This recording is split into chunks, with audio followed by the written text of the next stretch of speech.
Be seated.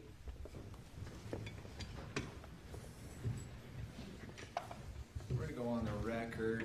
It is March 20th, 2026. This is case number 251-401-132, State of Utah versus Sundwall. Welcome back, everybody. Ladies and gentlemen of the jury. Ready to get started, counsel? We are, Your Honor. Defense calls Dr. Kyle Hancock. Thank you.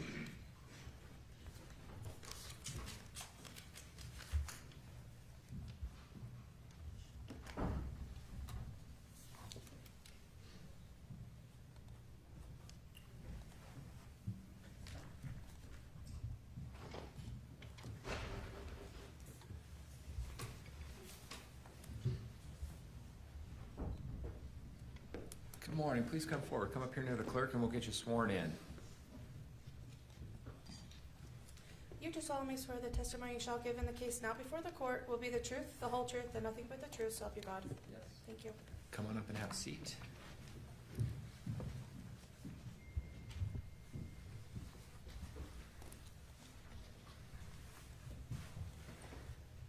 Appreciate you being here. As long as you can keep that mic in front of you, we'll be able to make a good record and we'll all be able to hear. Thank you, Your Honor. Counsel. Thank you, Your Honor. Good morning, Dr. Hancock. Good morning. I'm going to ask what every witness has to be asked, which is for you to state and spell your name. Kyle Hancock, Hancock. Dr. Hancock, what do you do for a living? I am a licensed psychologist. I provide both clinical and forensic psychological services. How long have you done that? I've been licensed since the spring of 2010. And so, do you, let's get a little bit of a background on how you get to the point where you get licensed for clinical psychology and psychologist and a forensic psychologist. You're not a psychiatrist, right? I am not a psychiatrist. And I just said that word, so that's what I wanted to clear up. What kind of training and things do you have to do to get to that level? So I have a bachelor's degree in psychology. I have a master's degree in school psychology, and I have a combined clinical counseling and school psychology PhD. After I completed my pre-doctoral internship, I completed 1 year of postdoctoral fellowship, and after that I completed postdoctoral specialization training and supervision in forensic psychology. Do you also have a clinical practice? Yes. First, let's just describe what a clinical practice is and what it means and what you do. Yeah. Clinical psychology practice is where I basically help support people who choose to come and see me. Oftentimes they report life experiences that are unpleasant or challenging, and my job is basically healthcare. It's to assist them in finding ways to improve their quality of life. How long have you done clinical practice work? I've been licensed since 2010. I graduated in 2009, and so I was a certified psychology resident for 6 months under supervision, but I've been licensed since 2010. So you've seen people in the clinical setting since 2010? 2009. 2009? Yeah. And how big a part of your work and your practice is the clinical side, seeing people and assessing people and understanding people? That was the majority of my practice, 2009 through about 2020. I was working probably 35-ish hours a week most of the time. 2010, 2015 was probably closer to 40, 45. In 2020, I transitioned more and more into forensic psychology, and I'm now only seeing about 5 patients a week, 6 patients a week for the clinical side. Everything else since about 2020 has grown more and more into forensic psychology. Forensic psychology, can you help us understand what that means? Yes, that's where psychologists have a role in the lives of people who are somehow involved in a court system. So one of the things I do is help measure individuals' abilities and experiences when they report having disabilities that make it difficult or impossible for them to work. And in that role, my job is to identify what their abilities are and to give that information to people who make decisions about what supports they benefit from. Another role in forensic is I work with families going through divorce who are having difficulties deciding how to organize time with children and so forth, and I complete very comprehensive evaluations. I gather a lot of information, and I make recommendations to the court about what would be best for children in their family system. And another thing that I do is I work with people who are going through a legal process, either on the criminal side or the civil side, and I consult or provide expert testimony so that jurors or other finders of fact may have some information from my science that they may or may not find helpful as they consider the facts of a case.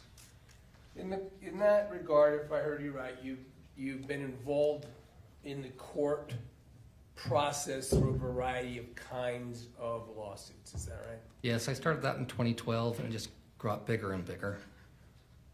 I think you said civil. Some are non-criminal court cases like divorce and custody and such. Yes. You're involved. Have you been involved in your work in the criminal justice system? Yes. Have you been an expert witness? Yes. How many times? On average, I'm an expert probably 2 times a month, give or take, throughout a year. Now, some of your work in the criminal justice expert witness realm work and consultation that does not ultimately involve you testifying in court? Yes. And then sometimes you come and testify and you describe why and what information you may be called upon to give to a jury. Let's just talk about testifying. I mean, how often and how much have you testified to educate jurors? So testimony is when I say probably twice a month I'm in court as doing testimony. Not doing testimony, providing review of records or consulting on a case or giving feedback, that's probably a couple of weeks a month on average of some variety or another. And of course there are, in the criminal justice setting, there's 2 sides, right? Yes. There's a prosecution and a defense, and I'm going to clarify, do you testify and do you work with prosecuting entities and ultimately testify for prosecutions? Yes.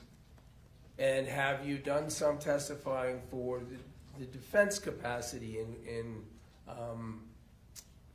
actual court cases and court testimony? Yes. Let's talk about comparing how often you are asked to do that for either side. What is sort of the percentage of times that you're on the witness stand for the prosecution? Where I'm actually sharing testimony, that's probably about 25% defense and 75% prosecution in the last year. From 2018 to 2022 was probably closer to 90% prosecution, 10% defense through those years where I was sharing testimony. Where's your practice? In Logan, Utah. Do you work around the state in this capacity? In other words, you said you gave those percentages for testifying for the prosecution. Are those a variety of jurisdictions? Yes, so as far north as Logan, I've gone to Idaho a couple of times. I've gone as far south as Fillmore, I think it's Millard County. Mostly in 1st and 3rd and 2nd district courts most of the time.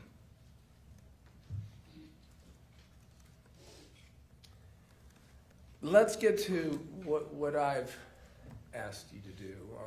Obviously been hired by me on behalf of Ms. Sundwall, right? Yes. And I asked you in the capacity that you just described to do your best to assess, you may have to repeat it, but assess the sorts of information that you may consult on with the facts and persons involved in the present case. Yes, that's what I was asked to do. All right, and to ask you to do that, you've got, did I provide materials to you? Yes. Now, let's get to that so we know what you've used. The jury, the participants at this point in the trial are pretty aware of some of the kinds of information and communications. Were you given access to police reports? Yes, I have some police reports. I don't know what all is in the case file. I just know that I have some, yes. Do you have police reports that, among other things, contained the description by Detective Farney of what she was reviewing as part of 28,000 text messages between Meggan and a Kacee Terry? Yes. Were you also provided bundles and groups of emails and text communications and other data from phone downloads by the defense? Yes. And some of that was it even greater and different than what was put in by Detective Farney into her actual report? I believe so, yes. It was a high volume of communications. You didn't receive 28,000. I don't believe that was the number, but it was thousands of pages. Okay. Did you review that information? I did, yes. No, you said of course you don't know if there's reports that you didn't get, because Yes. is it fair that you rely on the defense to give you what's called discovery materials? Yes, I receive information, I review that information and provide consultation feedback on the data I receive. Was that part of doing that? Was it by sharing links with? Let me ask you. I'm not sure it's clear yet. As a forensic psychologist, and in this capacity we talked about the criminal justice system, do you know what discovery materials are? Yes. Tell the jury what discovery materials are. What I meant by that. It's information that's obtained through the course of an investigation involving an alleged crime that's utilized as part of the judicial process, bringing about charges and then having those charges going through a judicial process. Who provides discovery in a criminal case? The investigators, so typically the prosecution's service team. So the prosecution gives the discovery, and then were you provided these materials, these thousands of pages, by means of even links to platforms like OneDrive that we use? Yes. And you said that included police reports, including did it include a 444-page report that was prepared by Detective Farney? Yes. It's 400 and something pages, so I'm assuming that's the one. Okay. Did you also receive some transcripts from prior court proceeding? Yes, I did. Did you receive, we talked about communications that were collected and presented in the discovery that were between Kacee Terry and Meggan Sundwall. But did you also receive communications that were pulled off of electronic devices, for instance, between these two, Meggan and Kacee, and other individuals? Between, for instance, let's just focus on Kacee for a minute, between she and other individuals that were on the phone? Yes, I reviewed communications between Ms. Terry and other individuals. Let's, for clarification and knowing what you used and looked at to render some of the information you're going to give about this case today, did you look at communications with Lee Randall? Yes. Renee Randall? Yes. Between, for instance, Kacee Terry and Michelle Tingy? Yes. Well, I do this, I just gave those names because the jury's actually heard those two testify, that being Lee and Renee. Do you understand those to be Meggan Sundwall's parents? That's my understanding, yes. Then Michelle Tingy, I don't know that we've heard much about her. Did you understand her to be a friend of Kacee Terry's? Yes. And so you were able to see some of the way Kacee Terry communicated with Michelle Tingy? Yes. How about Christian Clements? Yes. I don't think we've heard much in this trial yet about that. Was Christian Clements a friend of Kacee Terry's, apparently? That's what the communications would indicate. Now, I think we have heard something. Did those communications indicate to you that she was involved in drug transaction with Christian Clements? That was what the communications would appear to indicate to me. There were frequent discussions about use of or acquisition of drugs or illegal substances. Then, How about Mark Farnsworth? Communications that existed with a Mark Farnsworth? Yes. A Kaylin. Yes. And I think there's been some discussion here, but did you understand that to be Kacee Terry's aunt? That's my understanding, yes. And then Kylie Clark. Yes. Kylie, you understood to be Kacee Terry's sister? Yes. Did you look at some text information with a Kacee Tanner? Yes. And do you understand Kacee Tanner to be Kacee Terry's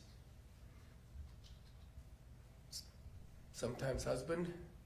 My understanding is they'd previously been married and divorced, yes. There were, let me just go through for the interest of sort of time. Were there other people that you were able to that might be acquaintances or friends of Kacee Terry's as well that you would review towards the ends of being able to give the information we're going to ask? There was also someone named Sue. There was reference to someone named, I believe the name on the communication was Liza Rue. And there may have been others. There's a Ty Wendell. Was Ty Wendell also someone sort of was in the loop with the Christian Clements and that sort of? There was a reference to that person, if my memory is correct, in the communications I reviewed, yes. And last, a Kevin Story. Yes, I do remember that name. And did you understand from those communications that'd be another friend of Casey's? My understanding, there were some kind of associates, friends of some variety, was what it appeared to be from the communications. Okay. You let me know if there's some materials that I haven't referenced yet that ultimately were part of, important to, or relevant to the work you did. But I'm going to move to that, move to some of the things.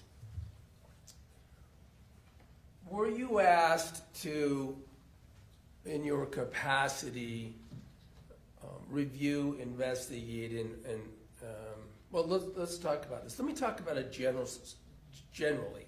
Were you asked to contemplate the subject of suicide? Yes, I was asked to testify about my understanding of the science associated with people who choose to end their life by suicide or engage in suicidal behaviors. Then let's start with that general subject. You said choose to end their life or engage in behaviors related to that topic. Can you unpack suicide a little bit from your expert? And by the way, here's one thing I didn't do. Do you read and train yourself with studies? Yes, I review research articles designed to communicate information to professionals and scientists in my world. I don't enjoy doing research. I don't publish research. It's not my preference. However, I stay up to date regularly.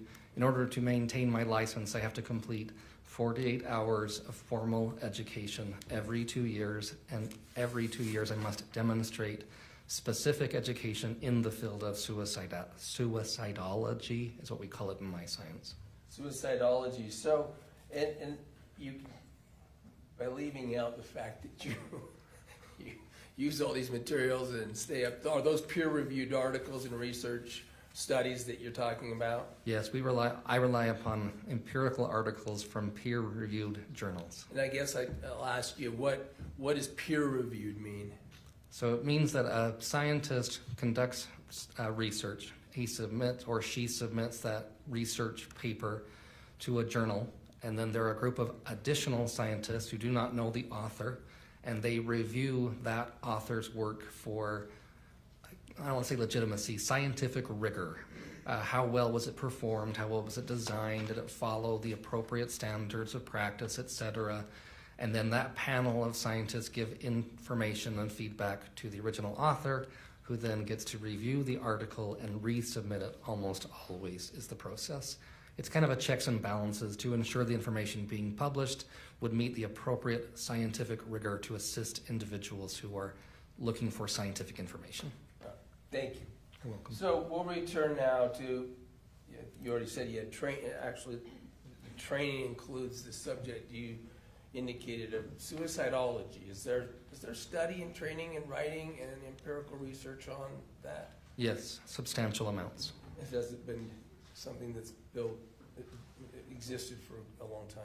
For decades, scientists have looked at the factors associated with life events and decision-making processes and feeling states and other variables that have been associated or linked in a scientific way to individuals who either end their lives by suicide or who attempt to end their lives by suicide or engage in behaviors that we call sometimes parasuicidal or quasi-suicidal behaviors. It's a really big topic in my science, is the short version. Is it tricky too?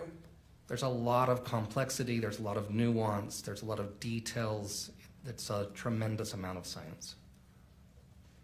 So let's talk about people who may end their lives, that aspect of it. Are there a lot of variables and a lot of different circumstances that apply to that end-of-life desire or that kind of suicide? Yes. That might have been a terrible question, so I'm going to let you speak instead of me speaking. But you said that's about people who actually succeed. Yes, so the motivations for a person who succeeds or completes the end of their life by suicide. Is that involves sometimes behaviors that are sudden? So a really simple dichotomy is we have some individuals who complete suicide after an impulsive decision. A common example is a major life event, a divorce, a loss of a child, a loss of employment, something similar that's a very out of the ordinary, overwhelming experience. And we have other individuals who complete suicide who do so after having contemplated and planned through the process of deciding in advance that they choose to end their lives by suicide. You had given some examples of the life event related. Is shame part of that subject? That's one of the variables. If there's an experience where someone's been discovered, something that's been revealed that would be embarrassing, that the person feels overwhelmed, emotion would be the hypothesis we would generate that they may choose to end their life by suicide. You mentioned that there are some other suicide-related subjects, and I think you said quasi-suicidal behaviors, parasuicidal behaviors, and we are, of course, going to need you to unpack that. Sure. So a parasuicidal behavior is something that would be in the realm of a self-harm and may lead to or look like a suicide behavior. This would be, an example would be a superficial cut on one's arm or even one's neck. Oftentimes these behaviors serve the purpose of other than choosing to end one's life intentionally by suicide.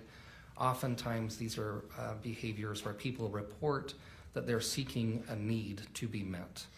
Caring, appreciation, kindness, compassion, feedback from others or involvement, a loss of relationship or a fear of people going to not believe me, etc. And so they engage in a behavior that's in the realm of harming oneself. However, it lacks the intent and it lacks the lethality, the means necessary to end one's life. And that's parasuicidal behavior patterns. So it's in the realm because it presents features, but is not, if I understand you, in fact, a person who's intending to ultimately end their life. Yes, and that's revealed both with the behavior itself, that is in the nature of the behavior. A specific example is very, very few people end their life by using a knife to open an artery. And when they do, there's a very specific pattern involved. And when people engage in parasuicidal behavior, they often will use a knife to create superficial cuts in a way that is almost impossible to end one's life. Does that behavior also sometimes include like ingestion of drugs or things like that? Yes, so especially among females, the research indicates quite clearly that a person may take a substance, a medication of some variety, that would create an adverse effect like nausea or dizziness or even potentially loss of consciousness. And in other situations, it can be a non-lethal. I've had people come to me, and we've read research articles about people who take an excessive amount of one particular medication that would not result in the loss of life. I think quasi-suicidal was the next sort of subject on this point. So this is a step closer, so to speak, toward a behavior that would actually be sufficiently lethal to end one's life. So rather than a superficial cut going the wrong direction, so to speak, this would be a deeper cut requiring stitches going the correct direction. This would be, an example would be a person who, in one research study that I read, and in another personal experience in my practice, would present a set of circumstances in which the appearance of death by hanging was imminent, but would have safeguards in place to ensure discovery of the behavior. So an example might be the individual would create the noose, the system already, so to speak, or have the appearance of being ready and standing on a chair 5 minutes before someone's going to come home. And again, the danger here is that individuals engaged in this quasi-suicidal behavior typically are not, well, the research tells us they're not typically motivated to end their lives. They're typically motivated by other variables, but the behavior itself poses a much greater risk of lethality because the method they're using, if not intervened or managed appropriately, could result in the loss of life.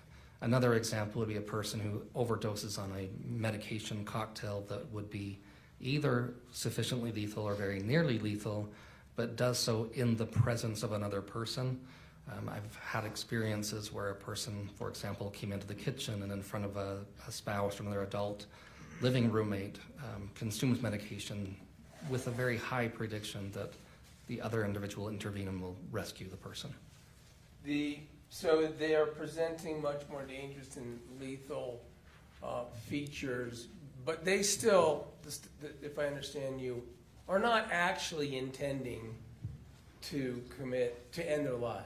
That's what the research tells us, that these individuals who survive these attempts describe experiences, and again it ranges, but oftentimes it's overwhelming emotions, it's difficult life circumstances, and they're typically seeking a motivation or an outcome other than the loss of their life, the intentional loss of their life.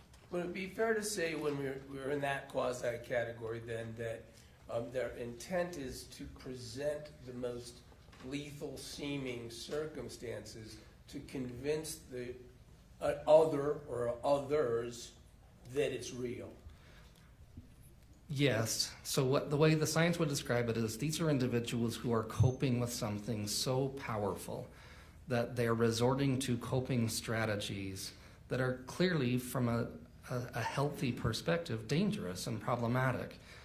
However, when people feel that much overwhelmed and their life circumstances can become so painful and powerful, we as humans, we behave in ways that are irrational. We behave in ways that are mostly fueled by our feeling state rather than a logical, analytical process evaluating what is best for us.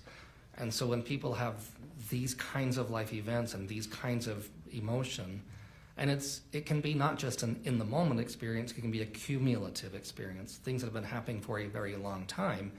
Then they tend to engage in ways that are out of the ordinary. We do things when we have big emotions, all of us, that we later look at and think, why did I do that?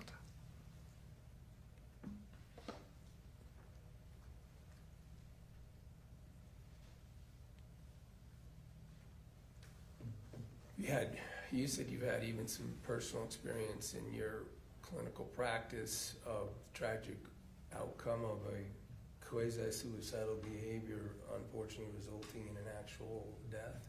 Yes. And I'm not saying that's all you know about the subject, but as an example, one of your patients, Yes. just really briefly describe how that, it was an articulation of the things that you've just described in general. It's happened twice in my career, that particular experience. That in one circumstance, it was a person who,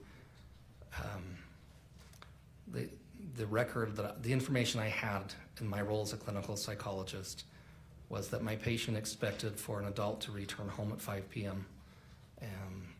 She had experienced a wide range of powerful life events and emotions. She had engaged in parasuicidal behavior for a very long time, and had received some unpleasant and painful feedback. People communicated to her that they were frustrated, discouraged, exhausted, tired. There was discussion about the end of the relationships. It was a very difficult time, and she engaged in a behavior that she could have been rescued had the person arrived home at 5, but they were stuck in traffic and were unable to arrive until such time that the result of her behavior was the loss of her life. Was her behavior, is that the patient who used a hanging behavior? This was a person, in this instance, who consumed a range of medications that she had stockpiled. So she had utilized that method, your opinion as her doctor was, as yet another quasi-suicidal event, but unfortunately she wasn't discovered in time. That was my opinion as a clinical psychologist offering assistance to the family who survived her. Yes. I want to move now to a different subject that I have hired you to consult with, and that is behavior patterns of individuals, relationships, and that sort of thing, right? Yes. In particular, was I asking you to consult with with us, on this, in particular, sort of the personality traits, if you will, behavior patterns of, in particular, let's Meggan Sundwall and Kacee Terry. Yes. Now, we had already indicated that, was that the bulk of the information you got from the communication, the communications that were documented? Yeah, the majority of the volume of the communication between Ms. Sundwall and Ms. Terry. Also, in the materials you got, were you able to learn about, for instance, Meggan Sundwall and other people, because there were interviews with friends, family, and other people associated with them? Yes. So were you able to learn as much as you could? Granted, is it fair to say that I don't have infinite resources to pay you to work on this all day? I would assume that would be the case. Okay, so as we tried to streamline or narrow the subjects, were you able, do you think you got enough information to have some basic opinions and conclusions about, in particular, the nature of some personality traits and characteristics, let's say, of Kacee Terry Yes. and Meggan Sundwall? Yes. And important, did I ask you to focus as well on the relationship based on the information you had between the two and the nature of this forensic context? Yes. Now, we already established you're not a psychiatrist. I am not. I did not ask you to interview Meggan Sundwall, right? I have not. And I did not, and obviously you've never met Kacee Terry. I have never met Ms. Terry. And so in fairness, are you relying on the materials and written information and information given to you by the defense to render your opinions and conclusions? Yes. Do you feel, though, maybe I already asked this, I'm sorry if I did, do you feel that the material was sufficient to reach some of these opinions and conclusions? I believe I can formulate opinions based upon the observations of the behavior. It's written communication. In my world, we still think of this as behavior. That helps me identify patterns of relating with people, patterns of, we call them personality traits or characteristics that took place over time and across different relationships, yes. What did you, describe some of the things that you observed in that regard about Kacee Terry? One of the things that stood out was that Ms. Terry's communications very frequently presented what in my science we would think of as crisis cries or crisis communications. Very frequently the behavior pattern would be kind of common, typical chit-chat communication, and then very, very frequently information of a very substantial nature. Medical events that are really hard, painful to hear. Like, for example, communication of cancer diagnoses or broken bones or in several instances, modifications or enhancement, so to speak, of a previous diagnosis, involvement with very different patterns of interest depending on the person with whom she was interacting. It was very frequent that with interactions specifically with person A, for example, specifically with Ms. Sundwall, her communication patterns were starkly different from her communication patterns with Ms. Michelle Teamy, among others. And so one of the patterns I observed was Ms. Terry's communications indicated that she presented herself and her interests and her opinions in substantially and markedly different manners to different persons in her life. That very, very frequently, Ms. Terry's communications were contradictory between the parties with whom she was communicating, where she would communicate one set of information, again, just as an example, to Ms. Sundwall, and an entirely different set of communications to Ms. Kylie Clark, as an example. And I'm going to introduce the word splitting and then ask you what that means to you or your science. Yeah, so splitting behavior is a common pattern of behavior where an individual orchestrates and organizes relationships that function to keep two people separate and independent of each other and almost always at odds with each other. So the record that I reviewed in this case indicated quite clearly, just as one simple example, Ms. Terry communicated repeatedly to Ms. Sundwall that her relationship with her sister, Ms. Clark, was very problematic, was very hurtful, that was very, very caustic. However, she also communicated the exact opposite to Ms. Clark. To Ms. Clark, Ms. Terry communicated repeatedly that Ms. Sundwall was a very devious person, was a very harmful person, that she saw only her own selfish interests. In a simplified version, she sort of put Ms. Clark in one extreme and Ms. Sundwall in the other extreme, and it serves the purpose this type of behavior typically serves the purpose of preventing these two individuals from interacting. And most often, this is a coping strategy we see when people experience symptoms often associated with fear of rejection or abandonment, who experience life events that leave them feeling very vulnerable or very sensitized to emotion. And they develop coping strategies to respond to these life events in ways that work rather well, which is what splitting does. It accomplishes the goal of me getting my needs met from person A and from person B. And many times it serves as a way to kind of hedge my bet that if person A somehow leaves my life, I still have person B, or the reverse.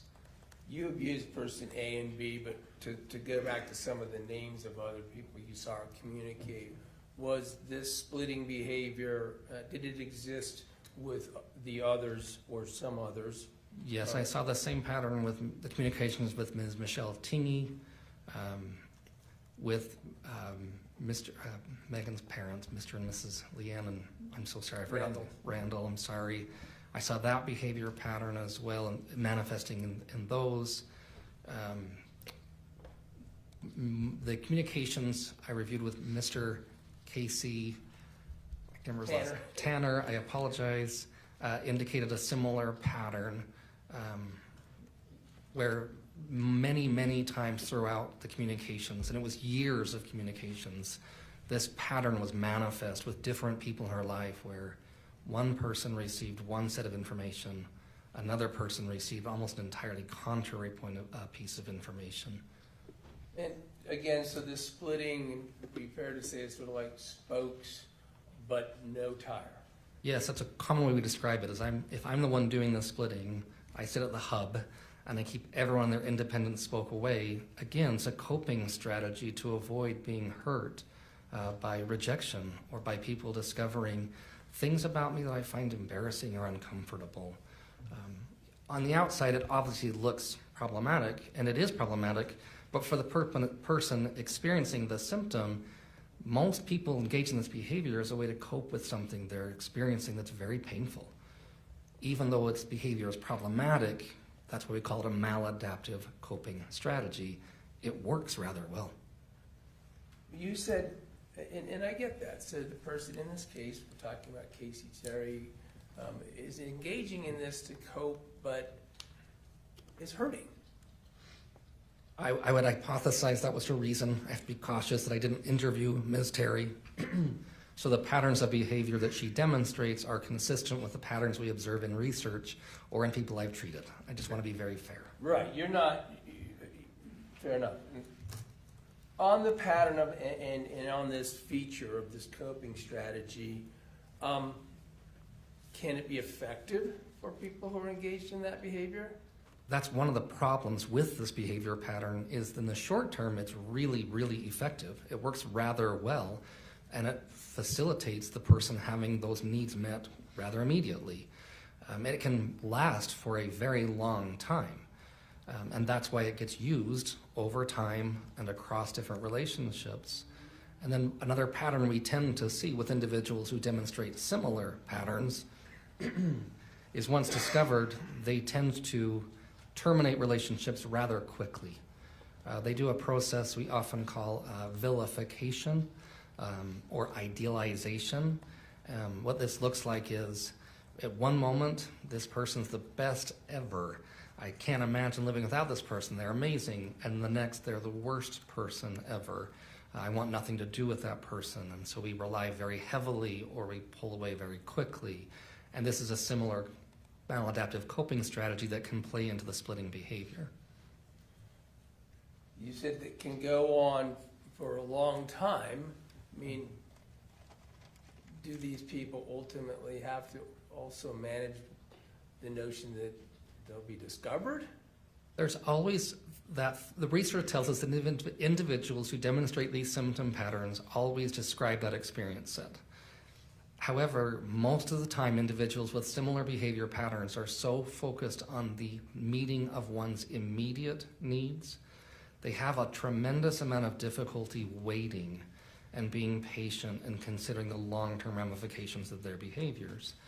So they get so focused metaphorically on what's here now in front of me that whatever might come later down the road, it will be dealt with at some point. It's not relevant nearly as much as what's happening now. And over the course of sort of maintain this coping strategy and this splitting, does the research suggest that sometimes it needs to be energized or sort of increased to maintain the effectiveness?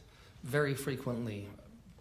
Very frequently. It's similar, we talked about the moving from a parasuicidal to a quasi-suicidal, that in order to maintain the experience of the relationship and the closeness of the relationship pattern, individuals with these types of symptom patterns will often up the ante, so to speak. They amplify the intensity or frequency or the length of their behavior patterns, because one of the primary factors is reducing the risk of losing a person in their life. Individuals that demonstrate these symptom patterns are often highly sensitive to the experience of someone not supporting them or believing them or caring about them in the way that they desire to be cared or believed in or looked after. And so most of their efforts are geared toward reducing the risk of loss. And so in order to do that, they will often go to great lengths. In this specific case, one of the things I noticed was that in the communications between Ms. Terry and Ms. Sundwall, much of her communication descriptions were associated with adhering to religious tenets and following a faith system devoutly. With her conversations with other individuals, it would be engaged in behavior that would be inconsistent, at least with my understanding of those religious tenets, using substances, seeking out substances, language that would be coarse by its nature and not typically consistent, at least with my understanding of those same religious beliefs. So as an example of using sort of one strategy with Ms. with Ms. Sundwall, and a very different strategy with individuals who are struggling with substance use behaviors. And that's very typical. Sometimes we call this being the social chameleon, where the individual modify their preferences, opinions, taste, ways of talking or dressing in order to increase their appeal to the person they're currently interacting with. Now, in order to be, to get this maladaptive need, satisfy this need, do people of this sort need to be effective? Do they need to be believed? Well, basically, yes, right? Because they're seeking to maintain their relationship at very high cost or with minimum understanding of or maybe appreciation for the cost associated with seeking to maintain that relationship. In a simple way, they want to be believed and trusted and loved. Is it then, as the relationships that feed this need in the different ways and get the attention,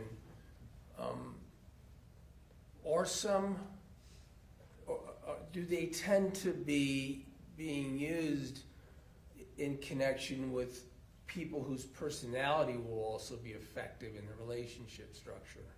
Yes, so part of that social chameleon is these individuals are often very, very effective at reading people, understanding their personalities and their characteristics and traits, and then adapting accordingly. In a really simplified way, if a person who experiences these kinds of symptoms comes across someone who's rather shy and reserved and quiet, it would be really quite common for the person experiencing the symptoms to accommodate.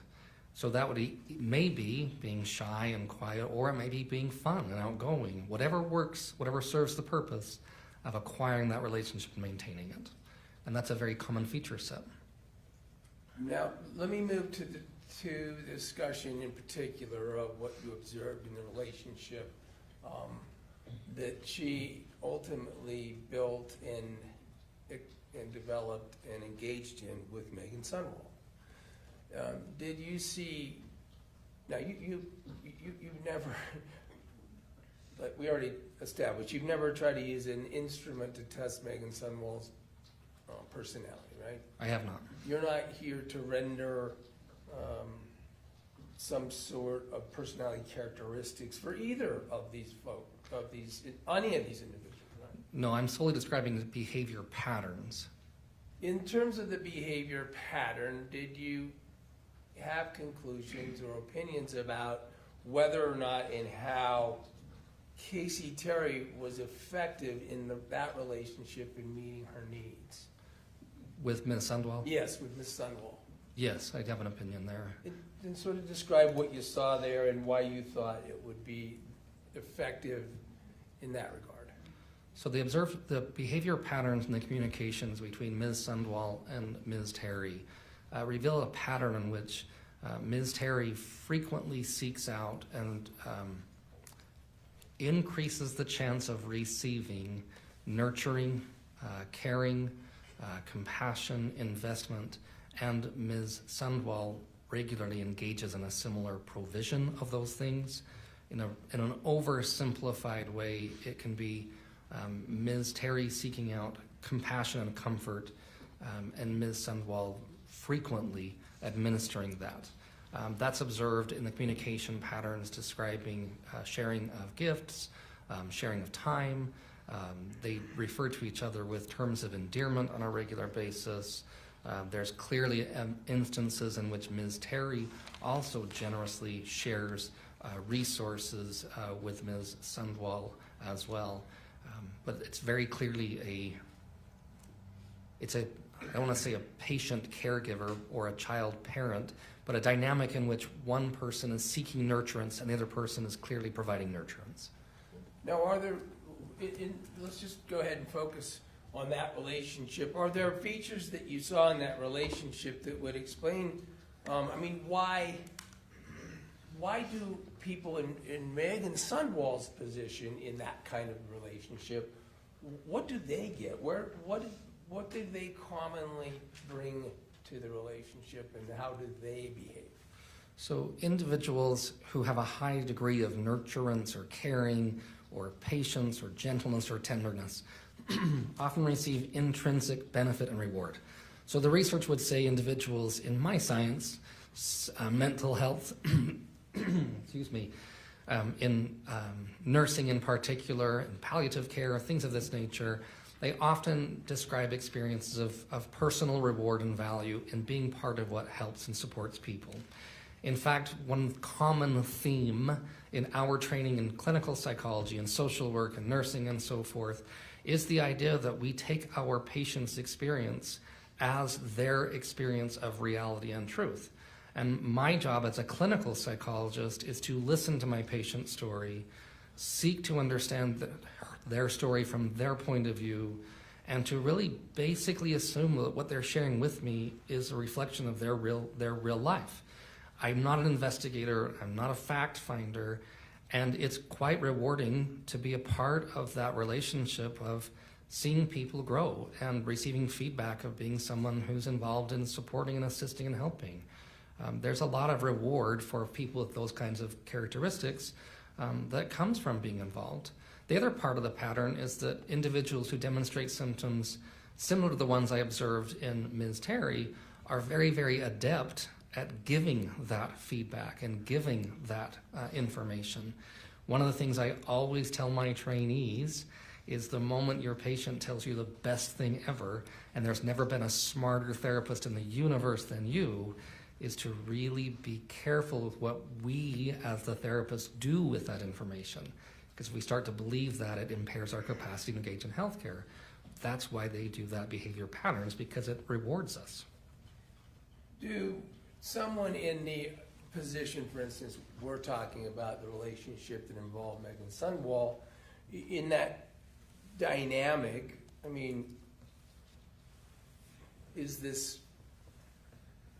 what do they do potentially with behavior that might otherwise be contrary to their belief and their personality trait set? To describe that a bit. How do they act sometimes that might be contrary to even to what they're otherwise have as a personality and a value set.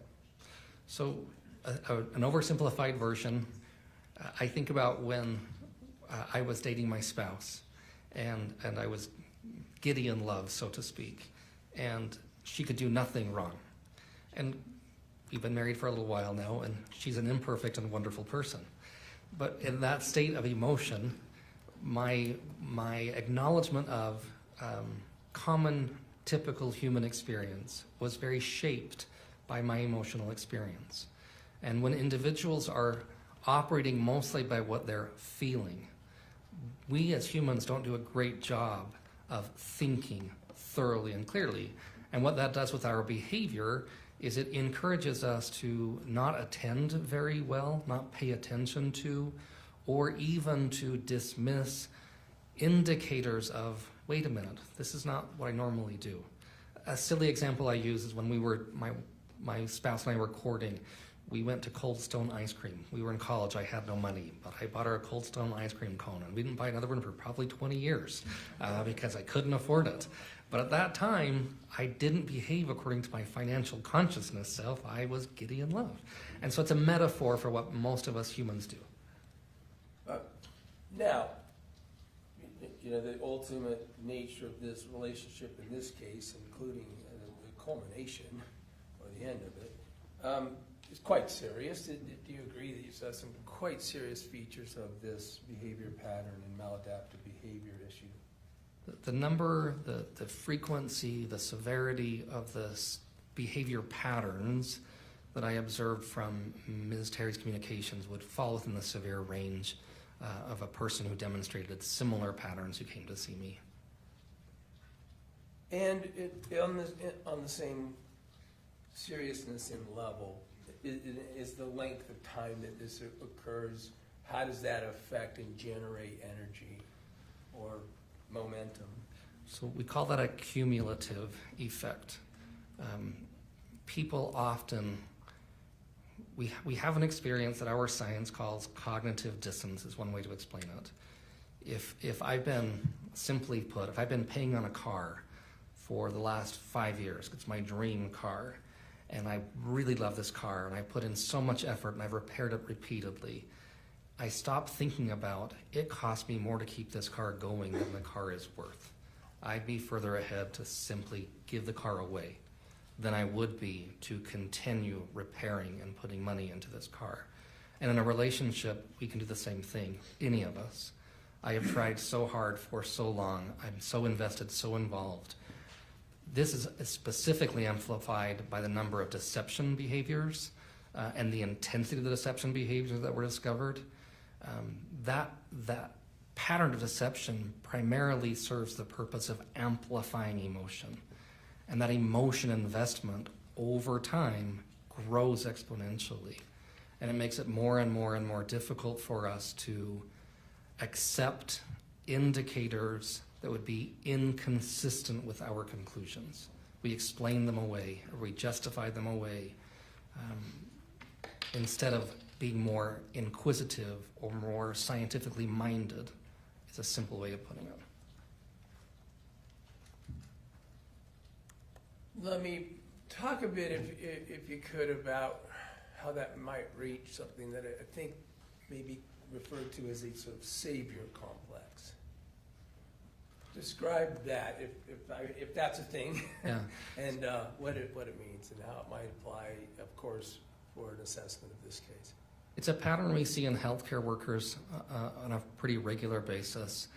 It's a belief system and a behavior pattern, so to speak, in which a person comes to the conclusion that if I'm the example, I'm the only one who has the capacity, the technical expertise, the willingness, the emotion to take care of my patient.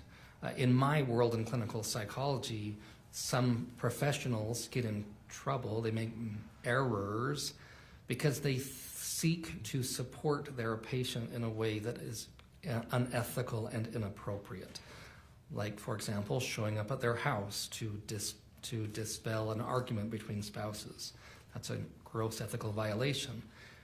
But the goal is, I know so much about you, and I've taken so much care of you, and no one else loves you, and your spouse is horrible because you've told me how horrible your spouse is, that if I don't do this, I'm going to be complicit in your harm.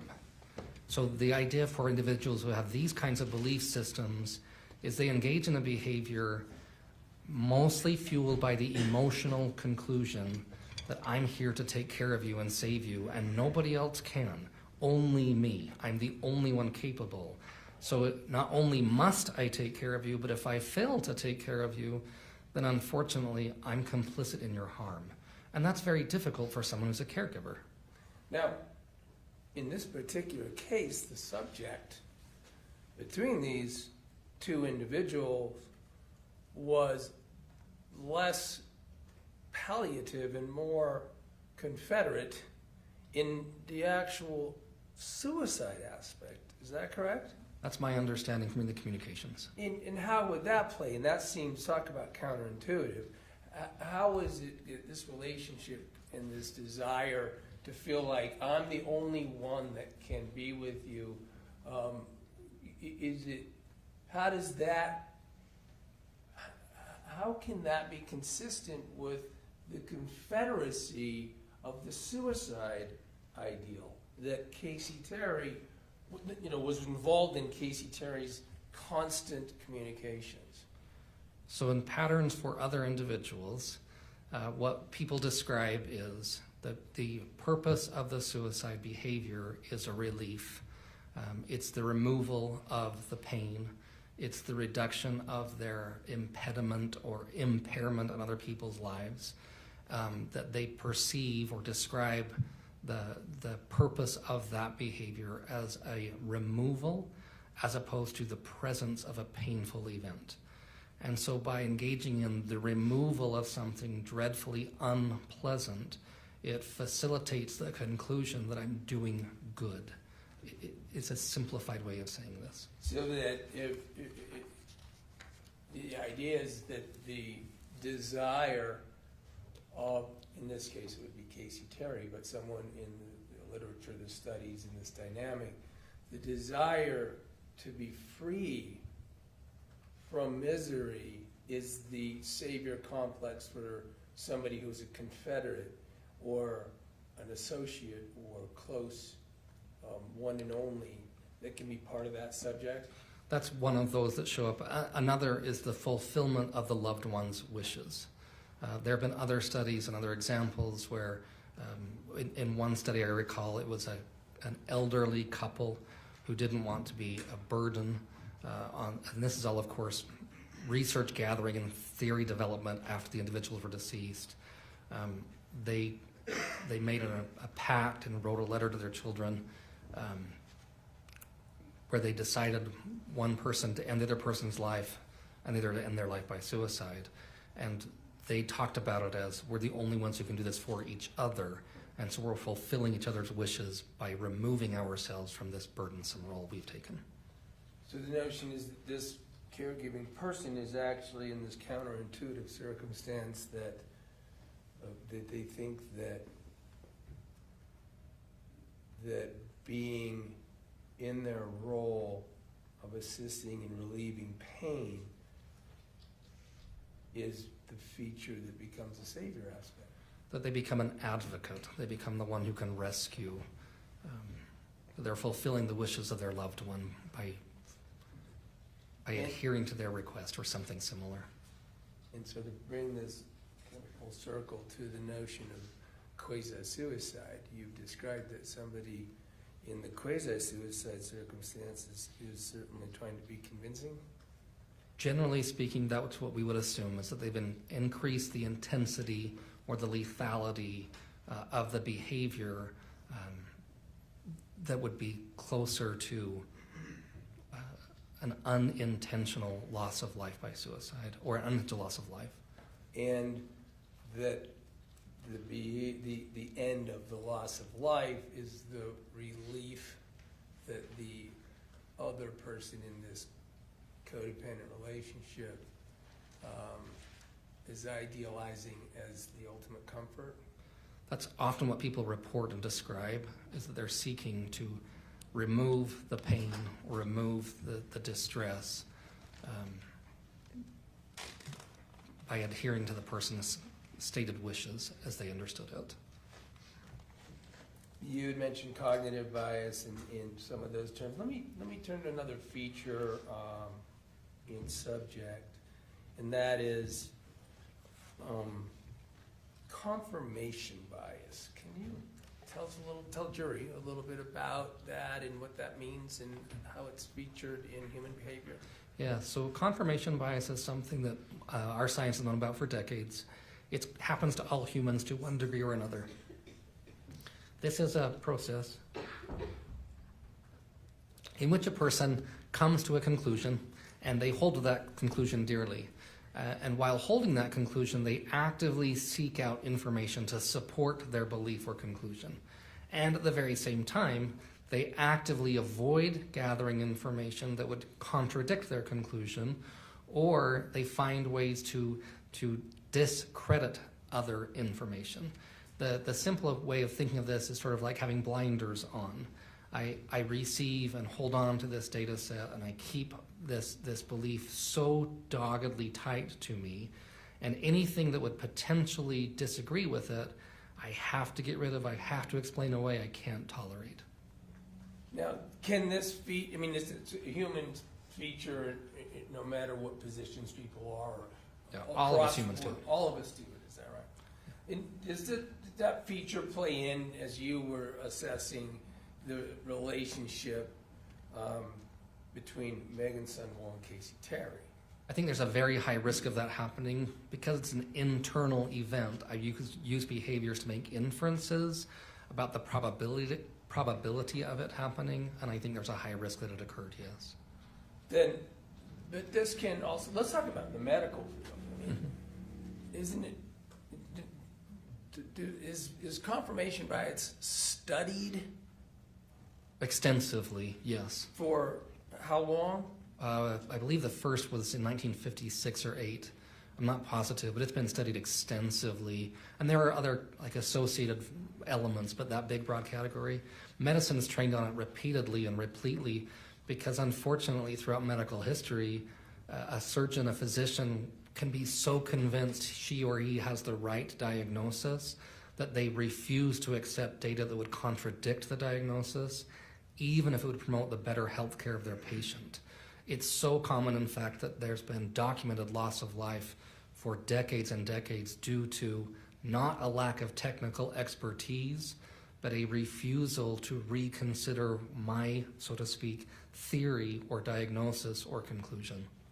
And it appears to be something that would be problematic, for instance, in science in general, right? Very much so. There are famous examples. Again, in my science, there was a study once of postmortem brains that was very much replete with this problem that was later thoroughly and exhaustively debunked. Another study involving medication in 2003. There have been tremendous amounts of studies where this has actually shown up and caused overwhelming harm. Is it correct that these studies have, so the goal is to do it, you can, in science and in medicine, to identify it and minimize it. Is that fair? Yeah, so an example is in my role, I always keep a decision tree in front of me when I'm doing my evaluation cases, and I always intentionally make a hypothesis, a scientific guess, and I look for information to support that guess, and then I actively look for and ask colleagues about information that would contradict the conclusion I've come to, so that I'm reducing my risk of engaging in that bias, especially when my role involves making recommendations for vulnerable people. Is it true also in other professions and occupations, or sensitive especially to trying to deal with confirmation bias? That's my understanding. I knew there was a company at one point that actually had a copyright to show a video of the Challenger disaster, the Challenger shuttle disaster, and trained major corporations to avoid engaging in this confirmation bias and groupthink behavior pattern. Does that exist in connection with the law enforcement? That is my understanding. I don't have an expertise in law enforcement psychology, but my understanding is that there are trainings that are designed and promoted to support an understanding of and a reduction of the use or the impact, of confirmation bias. I would like to turn to another subject, and that could be featured in the present case, especially with regard to how one might react in this particular case, for instance, Meggan Sundwall, to a crisis that they may fear. Describe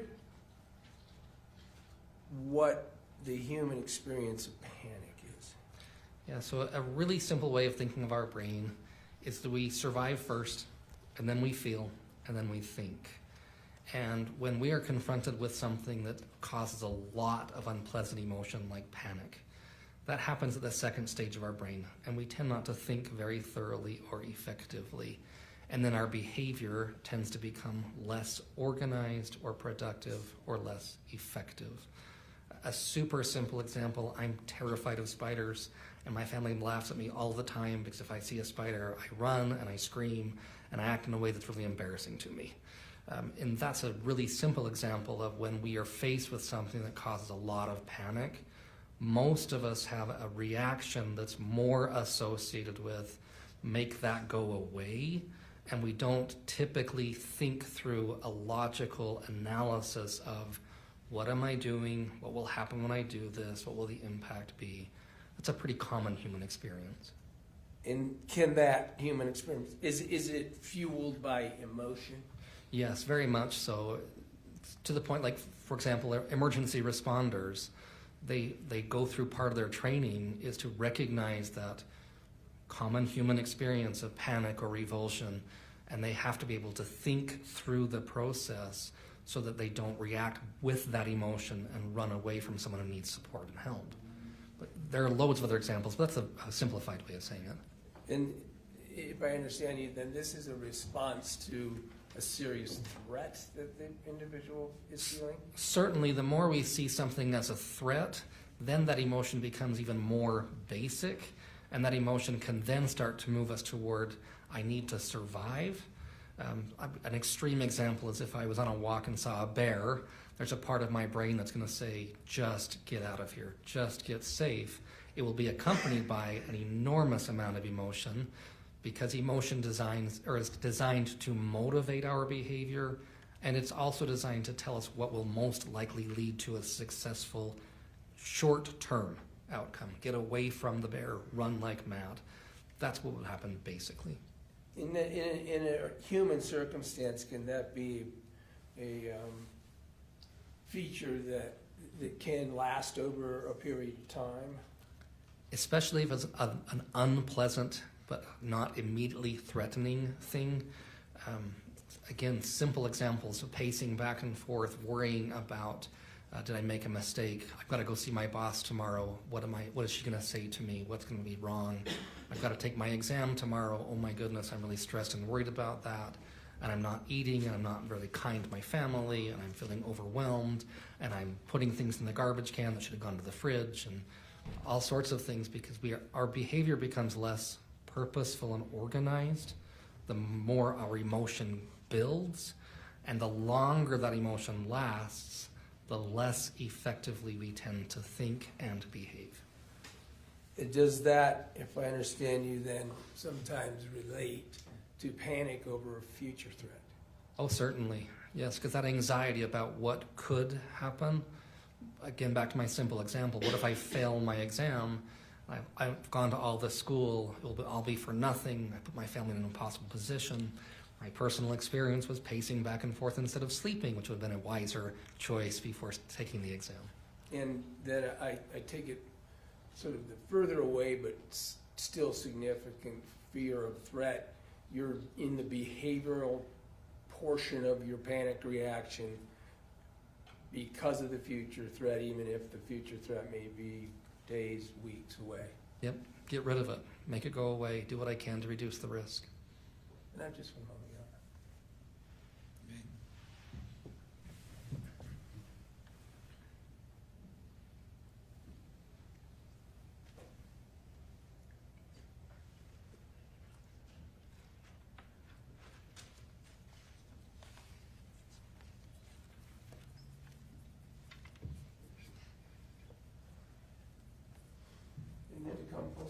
again, full circle on this case.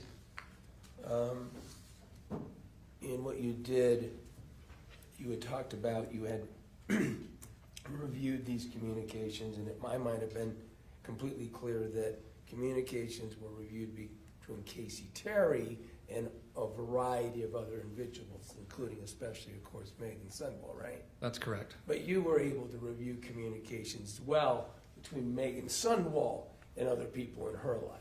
Yes, that's also correct. Thank you. Welcome. I have no further questions. Pass the witness. Thank you. State wish to cross. Yes, thank Excuse me. I'm sorry, Lauren. you. Oh, yes.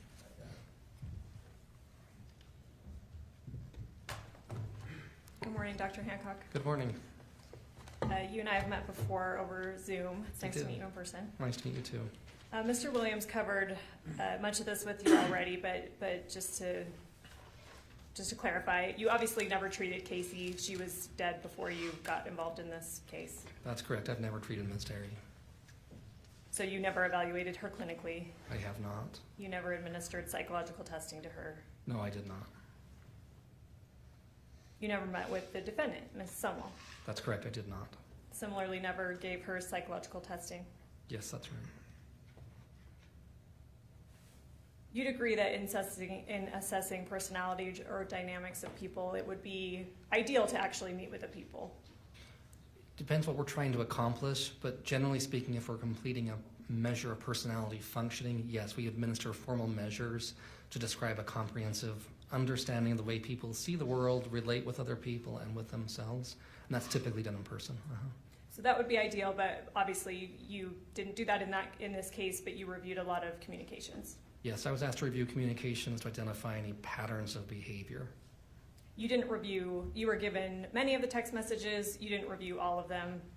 I reviewed the best I could. I certainly didn't review every single one, no. Yeah, there's certainly a lot of them, about 29,000. Yes, ma'am. You are a psychologist, you're not a medical doctor. I am not a medical doctor. I have a PhD. I'm a psychologist.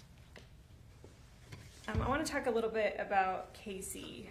You described in direct that a lot of Kacee's communications, particularly to Meggan, were about crisis, medical emergencies.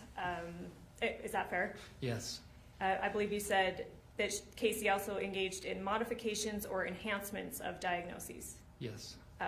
Does that mean that she often fabricated or exaggerated, in your opinion, what was happening with her medically? Yeah, she would start with like a diagnosis of cancer, for example, and would report later it's now spread or it's now gone from one part of my body to another. So yes, a progression or amplification. And you're aware that she, in fact, didn't even have cancer. That's what I read in the record, was that she did not have cancer. Are you familiar with something called Munchausen's, or I think what now in the DSM-5 is referred to as factitious disorder? Yes, I am with both. This is a condition where people fabricate or exaggerate medical ailments, primarily for attention, right? Primarily for some emotional need, including attention. Yes, that's right. You mentioned that Kacee's communications with people other than Meggan were often very contradictory to what she's telling Meggan, right? Yes, yes. I believe you mentioned Michelle and Kylie in particular. Kacee did not have a pattern of telling those people these detailed, exaggerated medical stories that she's telling Meggan. If my memory is correct, she shared medical history with Ms. Teeny and I believe other individuals as well in her communications.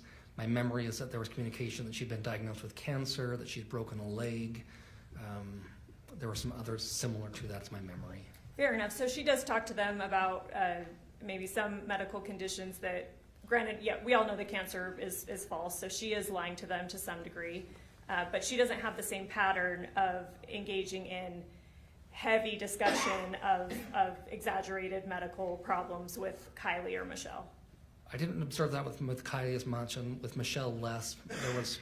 There were other topics that were discussed more frequently in my review of those records with Michelle. And she didn't reflect suicidal intent with anybody other than Meggan. I cannot remember all the details on that. There were so many reviewed. I can't remember if she mentioned it, but certainly it was more commonly discussed with Ms. Sundwall than it was with the others, yes. Excuse me.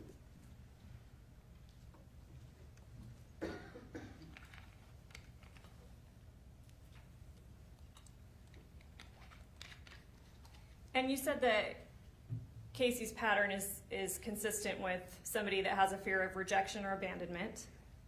Yeah, so individuals who demonstrate similar patterns of behavior often have significant fears of rejection or abandonment. Consistent with Kacee seeking attention. That's also an associated feature set. And you stated that this is a coping mechanism for people like Kacee, people that demonstrate these patterns, that allows them to get their needs met through different people in different ways. Yes. You talked about Yes. splitting, Yes. and that's that concept, right? You're telling person A something, person B something different, because you stand to gain different things from either individual. Yes, in part.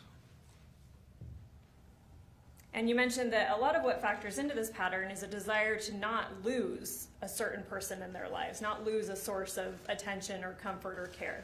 That is one of the feature sets, yes. Would it be fair to say that your review then would be consistent that Kacee's pattern is not wanting to lose Meggan in her life? I would say that the pattern would say she doesn't want to lose the role, the function, or the purpose of having people in her life, one of them being Ms. Sundwall, yes.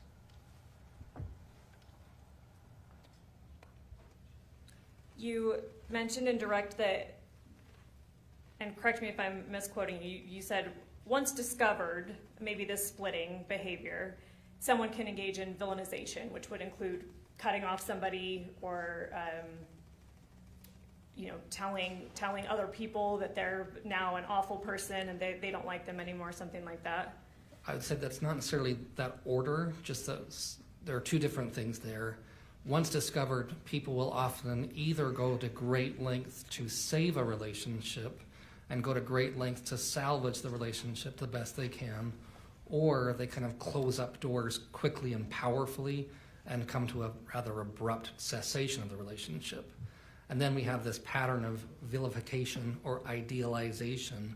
That's somewhat separate. That happens throughout for many individuals who demonstrate patterns of behavior similar to those I observed in the communication pattern from Ms. Terry.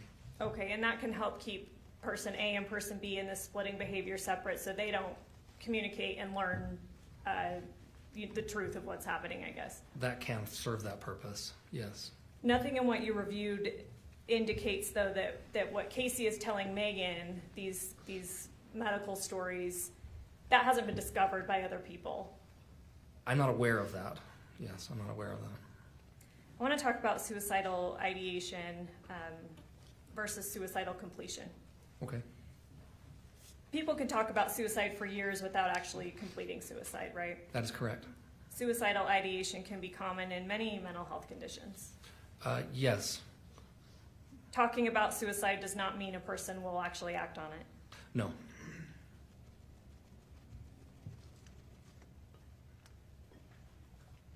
Expressing dramatic or fluctuating intent can also be common when somebody's talking about suicide. That's less common when discussing suicide, but that is one of the features associated with suicidology or suicidal ideation, yes. Ambivalence in potentially suicidal people or people who are talking about suicide can be extremely common. People often demonstrate ambivalence in whether or not they intend to end their life or they're considering it. That happens regularly, yes. In fact, many potentially suicidal people both talk about wanting to die and wanting to be stopped, or internally they're wanting to be stopped. Many people who survive suicide attempts or who report having experienced suicidal ideation describe that very process, yes. You talked a little bit, I think you made reference to someone making a superficial cut on them versus a cut that would actually have a chance of killing them. Yes. Is that fair? So correct me if I'm wrong. I've heard of this before too, and I've heard that if you make horizontal cuts on your wrist, that's less likely to medically kill you. That's correct, right? yes, ma'am. Versus if somebody makes a cut vertical, that might mean that they're more serious. There's a higher probability of loss of life by suicide if the cut is vertical up the arm than if it's horizontal, yes. Okay, I wanted to clear that up because you had made reference to that. I wanted to make sure I was understanding that correctly. Have you heard of the term cry for help? Yes. What does that mean for you? Yeah, oftentimes that's a description people use when a person engages in a suicidal behavior or a parasuicidal behavior, and the purpose is to communicate to others, I need your support, I'm hurting, please assist me or take notice of me. It's a desire to have one's needs met, or a communication method, to have one's needs met. And in fact, that could be, and well, I won't go that far yet, but that could be, I need help, I'm hurting, please stop me from these suicidal, maybe parasuicidal behaviors. Yes, for some individuals, that cry for help function is please stop or assist me in stopping the pain that I'm experiencing or the distress I'm experiencing. Yep. Which doesn't necessarily mean please help me accomplish suicide. Right. That would be contrary for some individuals. You would agree that actual suicidal intention and completion would involve decisive, irreversible action. Successful completion can involve decisive, irreversible action intentionally, or it can be an unintentional, unpredicted outcome. Okay, fair enough. Some people who talk about suicide or have suicidal ideation may delay suicide. Yes, They may never act at all on suicidal ideation. that's correct. Yes. Some create excuses about not committing suicide yet. Yes. Some seek reassurance. Yes. Some test whether others will intervene. Yes. These kind of behaviors can indicate uncertainty about whether the person is actually serious about committing to suicide. Yes, they can. And like we covered, that those behaviors can indicate a desire to be stopped entirely from committing suicide. Yes, they can. We talked about parasuicidal and quasi-suicidal. You, I believe, indicated that some people pretend or engage in behavior that looks like they're suicidal even though they're actually not. Fair enough? Yes. These are often people who are seeking attention. Seeking one's needs being met is how I would say it. I don't want to be demeaning or pejorative to individuals who are hurting. Sure, yeah, and I don't mean to be either. I didn't think you did. Yes, and sorry about that. You did reference other things. So needs that they might be seeking to be met are care, support, compassion, comfort, those types of things. Attention, affection, yes. You'd agree this fits the pattern of Kacee. In part, yes. Would you agree that Kacee was a vulnerable person? I'm not from a legal standpoint, I'm not qualified for that.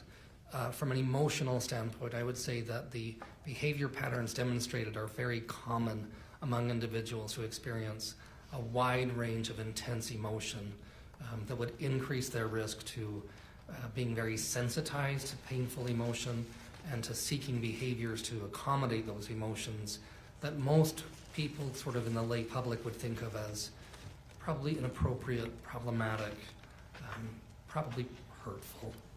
And some people may take advantage of that kind of person. Yes, that's an increased risk. You talked about, so you reviewed a large number of communications between Meggan and Kacee. We've covered that.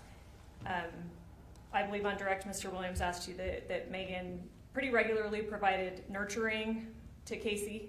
Yes. And in fact, she never confronted Kacee on these fantastical stories that Casee's telling her. If she did, I don't remember that happening. And Kacee is telling Meggan, again, you're not a medical doctor, but would you agree that much, if not most, of what Kacee is telling Meggan is not even medically realistic? That would be outside of the scope of my expertise, and so I would be cautious. I don't know. Okay.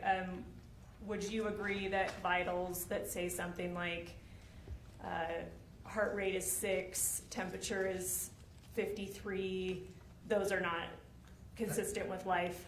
As a lay person, that sounds very odd to me. Again, I don't have a technical expertise, but that would strike me as rather odd. Fair enough. A person, you said as a lay person, you're not medically trained. That would strike you as odd. You're aware that Meggan is medically trained? I am, She is a nurse, or Yes. was a nurse at the time. yes.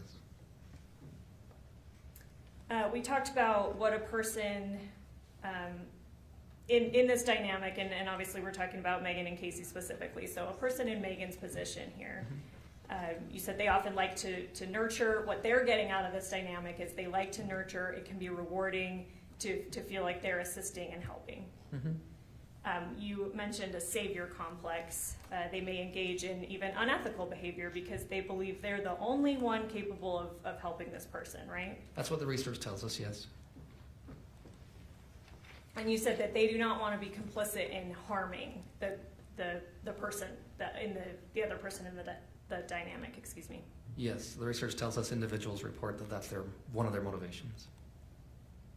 And Mr. Williams followed up with this with you, that harm in a context could mean a desire to be free from misery. I think I understood that correctly. Sorry, that was a bad question. May I ask? Someone in Meggan's position is doing their best to not harm Kacee, but harm might be considered her remaining in a miserable condition in life. Yes, that's what's described to us, yes. You mentioned that in a dynamic similar to Meggan and Kacee, that it would be important for Kacee to need to be believed, right? Yes, And we covered, certainly you would agree that the things that Kacee's regularly telling Meggan are pretty fantastical. they're extreme by their nature. Again, you're not a medical doctor, but we talked about some vitals that, and certainly you reviewed in the text messages, vitals that don't seem to be consistent with life. Again, as a lay person, that would strike me as out of the ordinary, yes. Kacee talked to Meggan about having this surgery that was facilitated by doctors that would allow her to metabolize medication better so that she could come back and be able to kill herself. I remember that in the text messages, yes. Although you're not a medical doctor, are you familiar with any such surgery? That doesn't exist, right? That's, again, outside of my technical expertise. As an expert, I don't have an opinion to offer. You certainly wouldn't expect a medical doctor to facilitate a surgery that's going to allow a patient to commit suicide. I would be shocked if that were the case. That's again, outside of my technical expertise. And these kinds of communications between Meggan and Kacee happened over years. Yes, the ones I reviewed, yes. You mentioned a few times, and fair enough, you're, again, a layperson, you don't perhaps have the medical training that you may be able to say more definitively whether these things are possible, whether these vitals are compatible with life, right? Right. Again, Ms. Sundwall's a nurse, so she would be in a better position, medically speaking, to know that this information is not factual, I would assume so, yes. not consistent with medical knowledge. Again, I'm just making assumptions that I don't have that technical expertise. But somebody that does have that expertise would be in a better position to determine whether these things are real. I would assume so, yes. In your review of the communications, did you ever see Meggan refer Kacee to a therapist or a mental health professional? I remember them talking about therapy and talking to a therapist. I don't have memory of a referral generated or go see, person A or B. Did you ever see Meggan dissuade or try to talk Kacee out of these suicide attempts or talk of suicide? Yes. Explain that. Yeah, questions like, is this what you want? What's important to you? With oftentimes the YOU would be capitalized. Questions about what's important to you showed up on a regular basis as well. Did she ever say anything like, please don't commit suicide? If she did, I don't remember seeing that specifically. Please let's get some different kind of help for you? I don't recall seeing that specifically either. You mentioned that Kacee was actually quite generous with Meggan. You mentioned a couple times that she gave her money, that she took her on trips, gave gifts. That's what's communicated in the text records, yes. So when we're talking about, again, in this dynamic, somebody in Meggan's position, we already covered that they can be motivated by this position of being able to offer somebody nurturing or care or affection, right? Yes. But certainly people in Meggan's positions could be motivated by something other than that. Absolutely. They might stand to gain gifts or money. Yes, absolutely. You talked about panic, and this puts someone in a situation where they're less likely to think through their actions. Generally speaking, yes. Less likely to be, I think you said, organized or purposeful, Yes. or take deliberate thought through steps. Yes. Again, I'm sorry I keep asking you things. I'm aware, and it's been made evident that you're not a medical doctor. Are you familiar with the process of testing blood sugar with a glucometer? Only as a layperson observing my grandfather doing it. That's the extent of my knowledge. I guess describe what your knowledge is of that process. When I was a young person, my grandfather had diabetes, and he would prick his finger. That's what I remember about it. And there are a number of steps with that, right? You have to prick your finger, put it on a strip, put it in a meter to read the sugar in the blood. That sounds familiar. Yeah, I remember him doing something with a little square white thing, and he'd have a blood spot in his finger and put a piece of paper on it. Yeah. Fair to say that that's a multi-process, deliberate event. That's my understanding, is it takes several steps, yes. You agree that it's exclusively the jury's job. You've testified. It's been made clear that you testified in many court cases. You'd agree that it's exclusively the jury's job and not yours to conclude whether this was a legitimate suicidal attempt. Absolutely, yes. I have no opinion to offer on that. And it's not your job to say whether it was something different like murder. Absolutely, yes. I have no opinion to offer on that. That's completely up to the jury. Entirely out of my hands and entirely these folks' decision. If I could show the witness what's already been admitted as State's Exhibit 137.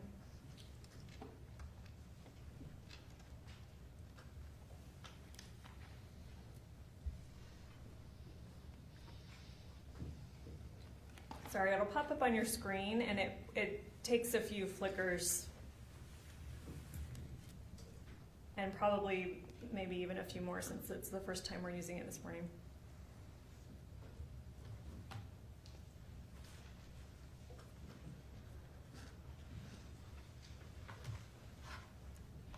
Let me know when you see that. I do see it. Well, I see something on my screen. I'm assuming that's what we're looking at. Take a look at that, and I know that you reviewed a voluminous amount of text in this case, but tell me if that's one that you recognize having reviewed. It is, yes. If we could, oh, that's been published, thank you. What date does this happen on? 8/12/2024. And what time? 9:45 a.m. And then the second one, 8/12/2024. what time? 9:47 a.m. Are you aware of the date that the events that we're talking about here happened on that led to Ms. Terry's death? Yes. Is August 12th. That's my understanding, is August 12th, 2024, yes. And this last text says, do you want to take some promethazine when I get there so that you are asleep when this is happening? Yes, I see that. This is something that you reviewed. It is. I don't have anything further. Redirect. Just a couple subjects that we just talked on this panic response in this nation, what people do in reaction to a threat. Is that right? Yes, commonly, and other things too, but yes. And I think you described it as it's driven by emotion and not necessarily cognitive rational thought. Yes, that's accurate. And I just want to address this notion of an organized or intentional activity in relation to this panic response. It doesn't mean that they might not be able to do tasks in relation to their panic. Right, people are still doing things when they feel panic most of the time. I mean, I guess it's theoretically possible for a person to say, I felt frozen, didn't move. Sure. But certainly possible to do things while feeling the feeling of panic, yes. So they may be irrational, but they're able to be organized enough to function. Is that fair to say? Sure. Okay. And it's all, however, driven towards and about the emotional impact and the threat that they're trying to address. In that moment, yes, generally speaking. And then, since it's emotional and not necessarily rational and such, I mean, isn't it true they can ultimately suffer a worse result from a threat or be foolish and ineffective in addressing a threat? Oh, yes. On this question, repeatedly, Meggan Sundwall is addressing through these years, at times, addressing to Kacee repeatedly, is this something you want, right? I reviewed that in the text communications, yes. Is this, that this is suicide, to relieve herself of misery by suicide, right? That's the conclusion I came to when I read the communications. So the please save me message from Kacee is by letting me commit suicide. Objection calls for speculation. Well, the subject is suicide. Is that rephrased appropriately? It's still speculation the way the question is phrased. Let's try and ask it a different way. The point is the save me that you saw constantly in response to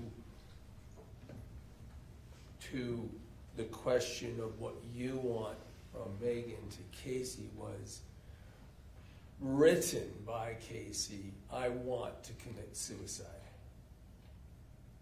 Yes, I observed Kacee making the statements that indicated she wanted to end her life by suicide. And all very frequently that in terms of helping her satisfy that need, she even said often with you present, you Meggan.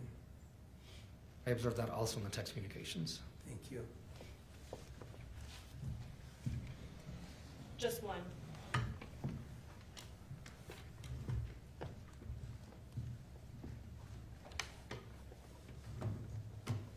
In your review of the communications, Kacee is not necessarily inconsistent with what you described as parasuicidal or even quasi-suicidal individuals. In her communication, she described many patterns of behavior that are commonly found among individuals who engage in that behavior, and she described having engaged in those very behaviors herself. And again, those parasuicidal and quasi-suicidal is where some people pretend or maybe even take steps to look like suicide, but they don't intend it. Yes, that can be involved engaging in behaviors that are associated with a suicidal behavior or gesture without intending or without completion of the suicide event itself. And you mentioned that often they're seeking to get some need met, care, support, compassion, comfort, attention. That's often some of the motivating factors for that behavior pattern, yes. Okay, thank you so much. You're welcome. Anything else, Mr. Williams? No, thank you, Your Honor. Thank you. Can this witness step down? That's my request. Yes. Thanks for being here. Thank you, Your Honor. Free to step down. Counsel, please approach.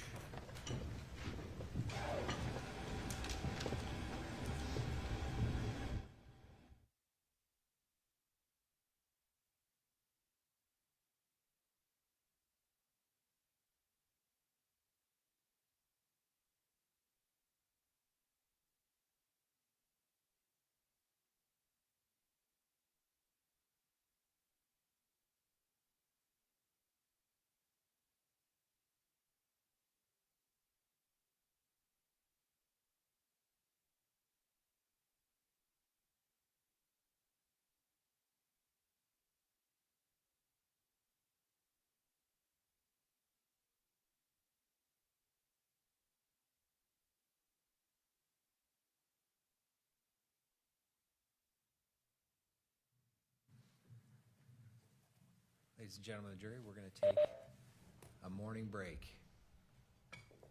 Before you take your break, you are admonished by the court that it is your duty not to converse among yourselves or to converse with any person on any subject of the trial, and it is your duty not to form or express an opinion thereon until the case is finally submitted to you. This includes no individual research on the parties, attorneys, or claims. Thank you. All rise, jury.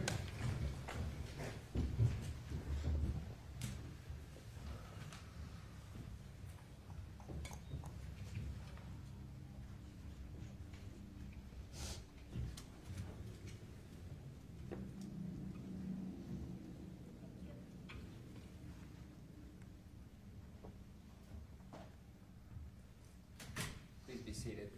Let's try a quarter after. Yes, Your And if your witness isn't here, let us know and we'll Honor. figure it out. Okay, thank you.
seated.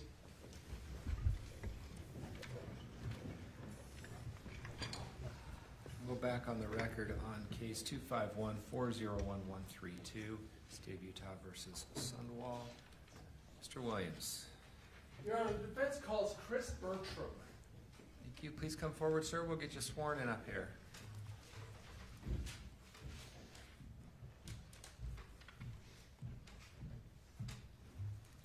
You do solemnly swear the testimony you shall give in the case now before the court will be the truth, the whole truth, and nothing but the truth, so help you God.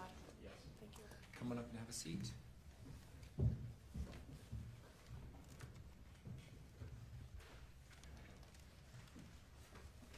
Appreciate you being here. If you can keep that mic in front of you at all times, it'll help a lot.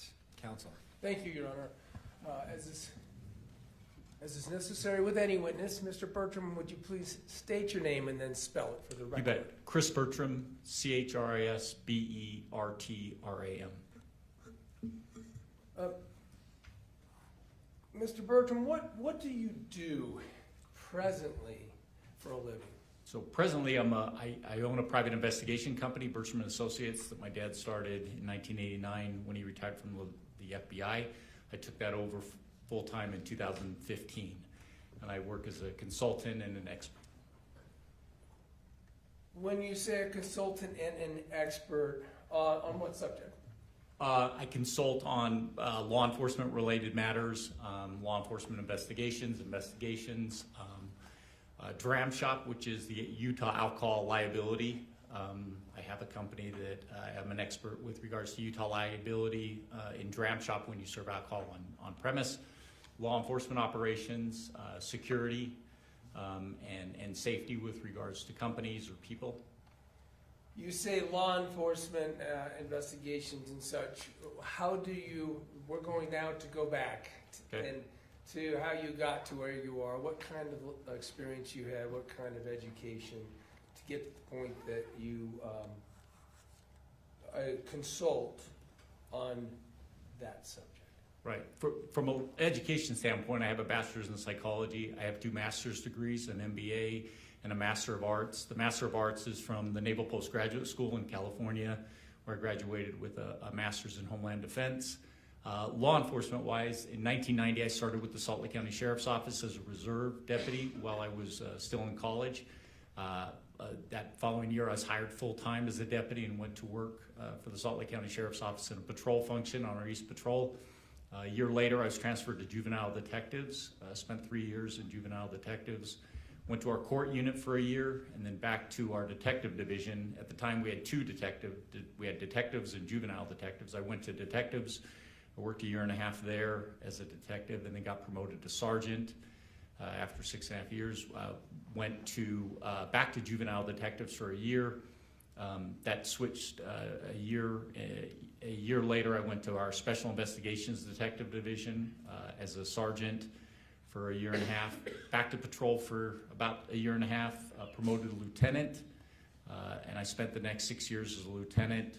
Our East Patrol division, our West Patrol division, our Watch Command division, and then back to investigations as a lieutenant over our intelligence, homeland security, federal task forces, fugitives, major investigations, narcotics.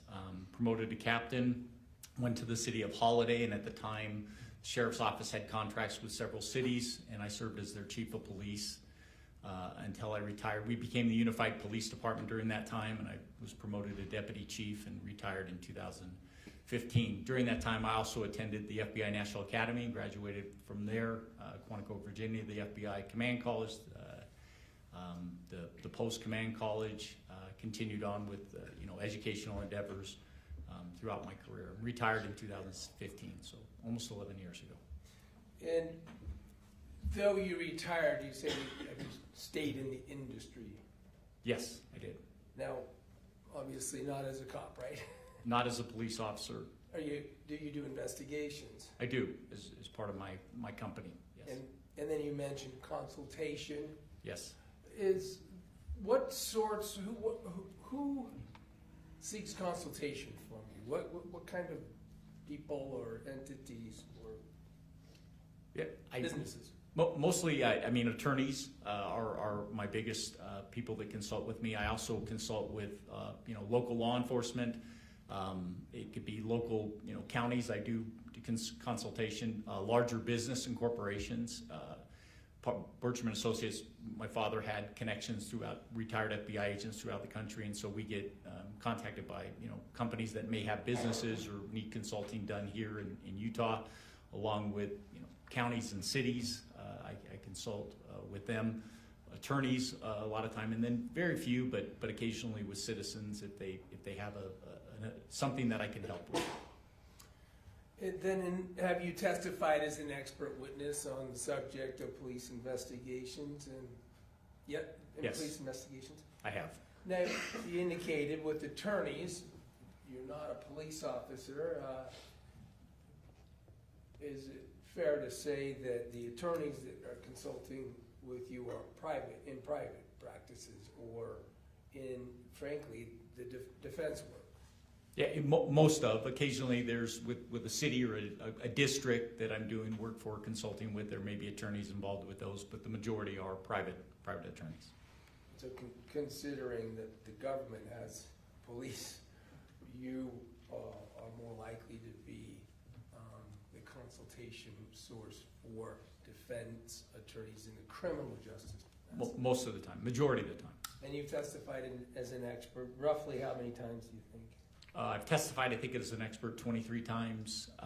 I've done some depositions, and then the other cases that I was an expert on haven't come to testifying yet, or were resolved prior to my testimony in court. I'm gonna go ahead and assume that in all the things that you just described in terms of your expertise and your history with policing, it's involved all sorts of kinds of investigations. Yes. In other words, fraud, person crimes, sexual abuse offenses, things like that. Is that fair? That's a true statement. Now, were you involved in homicide investigations? So I was never a homicide detective with the sheriff's office. However, I worked detective jobs that supported the homicides, and so when we had a homicide, there would be times when it was all hands on deck, or there were specific, units that would come out and help. And so on numerous occasions, both as a detective, a sergeant, even lieutenant and captain, we would support our homicide investigations. Since I've retired, quite a few homicide investigations, from the defense side mostly. In other words, reviewing and testifying in relation to police activity in homicides, consulting and testifying on that subject. Consulting, and also as a defense investigator, but consulting and testifying as an expert. And let me just be careful there. So sometimes you're hired to do investigative work, right? Yes. And we'll get to it, but you weren't necessarily hired in this case by me to do investigative work. No, you have a defense investigator, so no. You pointed, is that Marissa? I'm sorry. said? Yeah, Marissa is your defense investigator, and so you had one. So that was not my role here. So I wasn't someone who sent you off on task to try to investigate or react to some of the features of the state's investigation. Not in this matter.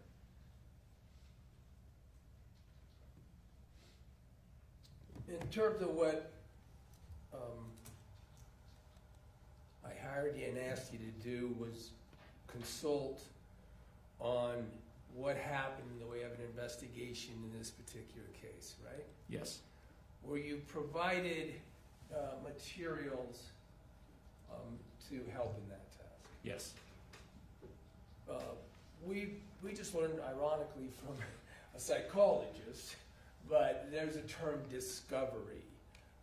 You understand that to be the materials that the government is required to provide that relate to their investigation. Yes. Police reports. Yes. Did you see, for instance, there's a 444-page police report in this case. Yes. Were you able to review text message communications evidence as well? So within that report that involved, there were some text messages I looked at, but the majority of which I did not review. And is that, when you work for the defense a defense attorney, me, is it fair to say that I would kind of direct what I'd like you to look at in order to get you prepared for consulting? For as an investigator or as an expert? Well, Or in both? this case, it was an expert, but Right. the point is who has the resources and has to figure out how to use those when you work for defense attorneys? There is a budget, and so within that budget, I have to work within what they have, and so it's there are times there are limits to the budget. And did I ask you to focus primarily on the discovery that had to do with the investigative activity of the case? Yes, And didn't I actually say not to focus on, to be familiar with, but not to focus on the text communication data that was voluminous? yes, So then again, on those materials, were you able to review police interviews that were done? yes, Able to review the report and carefully pay attention to this activity, the investigative activity by the police entities? yes, I was. And in this particular case, that included investigators or special agents now for the Utah County Attorney's Office. Yes, And then C, forensic evidence, how it was collected, how it was prepared, and how it was utilized. yes, Interviews, if I didn't already get to that, by police. yes, Whether or not, to what extent, tools such as subpoenas or search warrants were utilized. yes, Scene preservation, reports in relation to scene preservation, yes, and, for instance, evidence preservation. yes, And the reason I'm identifying those is I don't want to go through every single thing that a police officer does in investigation in general. Right. I'd like to hit on the topics, and I'm going to choose topics that would apparently relate to this particular case in the Yes. interest of being surgical. All right, let's talk about, and some of this may just seem obvious when I introduce it, but I'd like you to elaborate a little bit on it since you're an expert. Let's talk about the principle of how to address the timing and nature of getting to a scene of investigative interest. And I say that now because one might not know in police work, right, that they're involved with a crime scene at first. Is that fair? yeah. You respond out to the initial call, the initial response. Do you, when police respond to the initial call, if you will, to do police work, can you describe the extent to which it matters whether or not at that time you know whether it will result in a criminal investigation? Well, I mean, when you respond out to a scene, a lot of times you don't know what you don't know, or there are things that there may be a lack of information, or there may be information that is misleading. And so you don't necessarily know, and that's one of the reasons that when you get to a scene, we follow protocols and practices to make sure that the scene is, secure. People, lives are taken care of first. But then once those things, life-saving things are taken care of, then it becomes important to, secure the scene, because we don't know what's going to be important later. And so whatever it is that's there now or not there, we need to make sure that we preserve.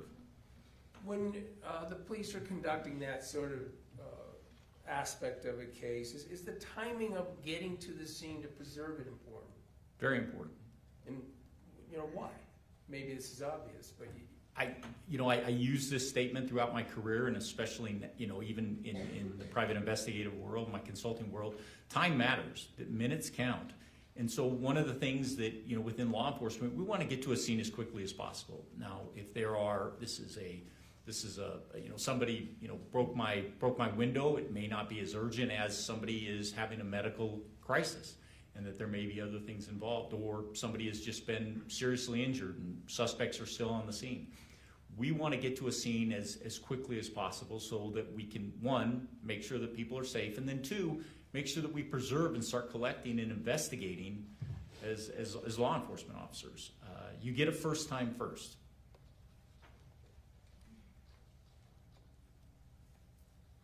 Is it important to also sort of try to keep as broad a perspective in what the scene is as possible? Absolutely. And explain that a bit. Well, it's you may walk into a scene where you see something that's occurred in a 5x5 space. The truth is that's not just only your scene. You may have a bigger scene. You may have multiple scenes. You have to keep that perspective when you come in there that what you're seeing in front of you is not it. It's bigger. And you've got to make sure that as you start your investigation, if that scene needs to widen, if that scene needs to go to different places, you need to be able to make sure that you're securing all of that. Again, that first time first, we may be looking here, but within 10 minutes because of chaotic scene, or within 30 minutes we realize the scene is a lot bigger. You need to make sure that we amply go out to where that scene may actually be, and if there are multiple scenes, make sure that we're securing those to make sure that we're collecting what evidence is there, what evidence is not there. Let's talk about, you said collecting, and I want to sort of deal with that concept also in terms of searching, because we hear the word searching sometimes. You said collecting. Is it best police practices to have a very broad perspective on searching what you can and collecting what might be evidence? Right, and when I say collecting, I'm probably being a little narrow in what I'm saying. We presume that we're going to search and we're going to secure the scene before we go and collect potential evidence. But yeah, you're identifying where you're going to want to look for items that may be of importance to your investigation. Of course, in some cases you'll have to have access, for instance, to an area or to a device or something like that, right? Yes. Are sometimes legal principles involved in whether or not and how you can do searching and when? Absolutely. I want to just narrow right down to it. When you're trying to keep the broadest scene and preserve the broadest circumstance, and protect that circumstance, if it involves things that people have rights to, are you able to speak to them about their willingness to allow you to do it? Yes. And sort of explain that. I mean, if somebody is present and your police are, with your experience too, and the police are wanting to do something, regardless of their rights that they have, as your understanding, do you ask them whether or not they would agree to let you do things? That's absolutely the first thing that you're going to ask. It's, why make it more complicated? If I can simply, if there's a device or an area that I want to search, it's always the ask. The first thing that you want to do is, hey, do you mind if I take a look at this? Or do you mind if I make a copy of this? Or do you mind if I have access to this area? Ask. In this particular case, in terms of responding to addressing scene security and searching and collecting, did you have some concerns? Yes. Describe some. Well, obviously this is somewhat of a chaotic scene at the beginning. There's life-saving, there are life-saving elements that are going on. There are medical people in there, EMS people in there. They're not always concerned about crime scene security or making sure. So they're doing their job. But at the same time, you have, police officers are responding, and they have to start thinking about, as these life-saving measures are going on, we need to make sure that we're securing the scene as best we can, because once EMS is done, you then have a potential investigation, you have a scene that you want to secure. You want to make sure that whatever was maybe moved or taken, we've documented as best we can, because like I said, I love my firefighters and paramedics, but they'll make a mess of my scene. Doing the job that they need to do. As best I can, try to manage that while they're in there. Once they're out, it's my scene. Law enforcement now has, we've got it. And I want to make sure that I'm making sure that everything that I think that might be important, I'm securing. And you know, again, developing out from there as I talk to people and get access to things, there may be more areas that I want to secure and make sure that we don't tamper with, and that we, you know, can collect items and evidence that may be important later. And by the way, if you've seen body camera and things like that, wasn't it immediately discussion by the police on scene of potential drug distribution crimes? Yes. Overdose was obviously the call-in on this case, right? Yes. But while the police are still there, they're learning information of this, that it could be suspicious, Yes. could involve crimes in relation to the condition that the person who was taken by EMTs could be part of. Yes. The police officers that are involved, describe real quick the difference. There's patrol officers, right? Patrol officers are typically, again, depending on the agency, are going to be your first people that are going to be there. They're the uniformed officers. They respond when there's a call. They're the ones that are the first responders, and your initial calls are going to be, one, they're going to respond, and two, they're going to be the initial investigators. And then, is it then assigned to another case agent? But in most police departments, and again, different sizes have different, you know, protocols, but at some point, if we believe that there's going to be more than just an initial investigation that is needed, that more than what just a patrol officer is going to do, an investigator or detective is assigned to the case. In good policing, while the police are there, but also when a detective is assigned, and standard best practices, is the timing of getting to that scene important? Yeah, absolutely. You know, if you believe that there is, you know, and again, sometimes we don't know what we don't know, and we have to presume something that might be important later. We've got to recognize that getting it now is important. Detectives, in most cases, will have that broader view of how an investigation should be conducted. What's going to be important? How soon should we collect it? In what manner should we collect it? All those things can be determined, and we would expect that the detective who may have the responsibility of doing this investigation and taking that through all the way to the end is going to know what's important, going to make sure that that's done correctly. In this particular case, did you have concerns about best practices in that regard? Yes. Explain. You know, starting from even the patrol officers that are on scene, they're getting information. This is not an unknown. They're getting information that there was a medical issue. There is the possibility that there are, you know, there may be other substances that are used. This may involve, you know, some type of drug. We want to make sure that once EMS is left, that we're going to secure that and make sure that the things that need to be done are collected in the proper manner, that we don't destroy something, we don't miss something. We want to make sure that we're going to do a thorough search. At the same time, gathering as much information as you can, and you see that with the you know, the officers are looking around the room. They're moving things. You know, again, not always best practice, but they're moving things. They're looking at things without necessarily photographing it in place before we actually get into what it is. But they're discovering, as they look at things, they're discovering things that are very concerning from a law enforcement investigative standpoint. They're finding things that don't always that may make sense but may not make sense. It's a situation where the more that they look, there are things that are significant to this investigation. Let me talk about just one such thing. I don't want to belabor every point of this, but let me start here. As it goes on, do you think that the best practices in policing work, it would become obvious that the scope of the area to be searched, looked at, in consideration was far greater potentially than just one room? Yes.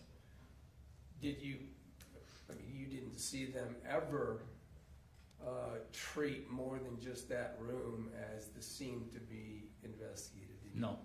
That includes And let's just be that evening, that right at the initial response, yes. Well, let's go to ever. I mean, did you see anyone in this investigation ever expand the investigative scope, purposefully expand and preserve, other than that room? No. Including the bathroom that's right next to it. Bathroom, kitchen, common areas, absolutely. Entrances, exits, things that are very important to an investigation. need to be, one, preserved, and then two, need to be properly investigated. And then you mentioned documenting things. Photographs is an obvious way you document things, right? Yes. Photographing the area that you are treating as the scene, right? Right. Now, you saw one officer take some photographs on a cell phone before he left. That was Osborne, right? Right. Ultimately, a couple days later, this scene, this room is searched pursuant to a warrant. Remember that? Yes. I think it was the 14th, a couple days later. I think it was 14th or 15th. And during that occasion, you were able to observe at least how that occurred through the body cam of Detective Farney. Yes. Just to be thorough, and the body cam that you were able to observe is the body cam that we manipulated that was upside down, but we turned it so you were able to have that version when you observed it. Yes. In your understanding, is there a single photograph that comes from that search From the search warrant, on the 14th? I didn't see any photographs done.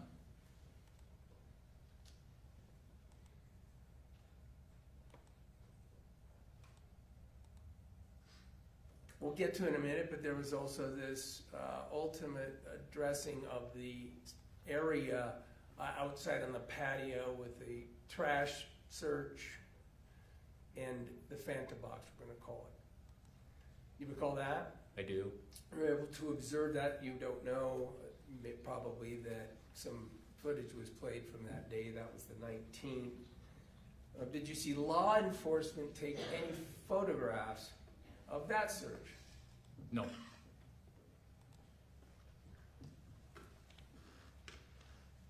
Ultimately, is it your opinion that the failure to secure the scene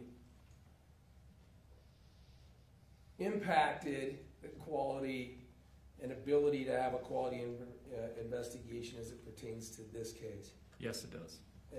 In how? What did we learn later that showed that the way this scene was treated, let's just, this room and this house, how it impacted the quality of the outcome? Again, the scene is mishandled. It's mishandled at the beginning. It's mishandled as the investigation moves forward with regards to what is potentially, evidence and how we collect it. The scene's tainted. The scene gets, I use the word adulterated, meaning people come in, they move things around. There's not explanations that are gained as to what was taken, what was removed. When we look at a crime scene, a lot of times we'll think about what is there that's important, but it's also what's not there.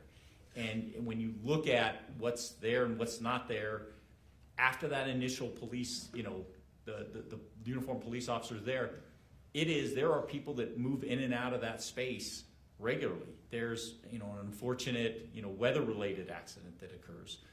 There are things that, again, when I say that you get your first time first, it's very important you take advantage of it, because after that, we don't know what happens in that crime scene if you're not there. And that is just it's an imperative to say, if you get that opportunity, take it.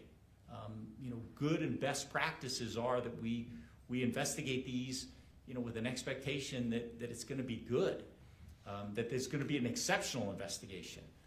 Whether it's a minor offense or potentially a major offense, that's what you deserve.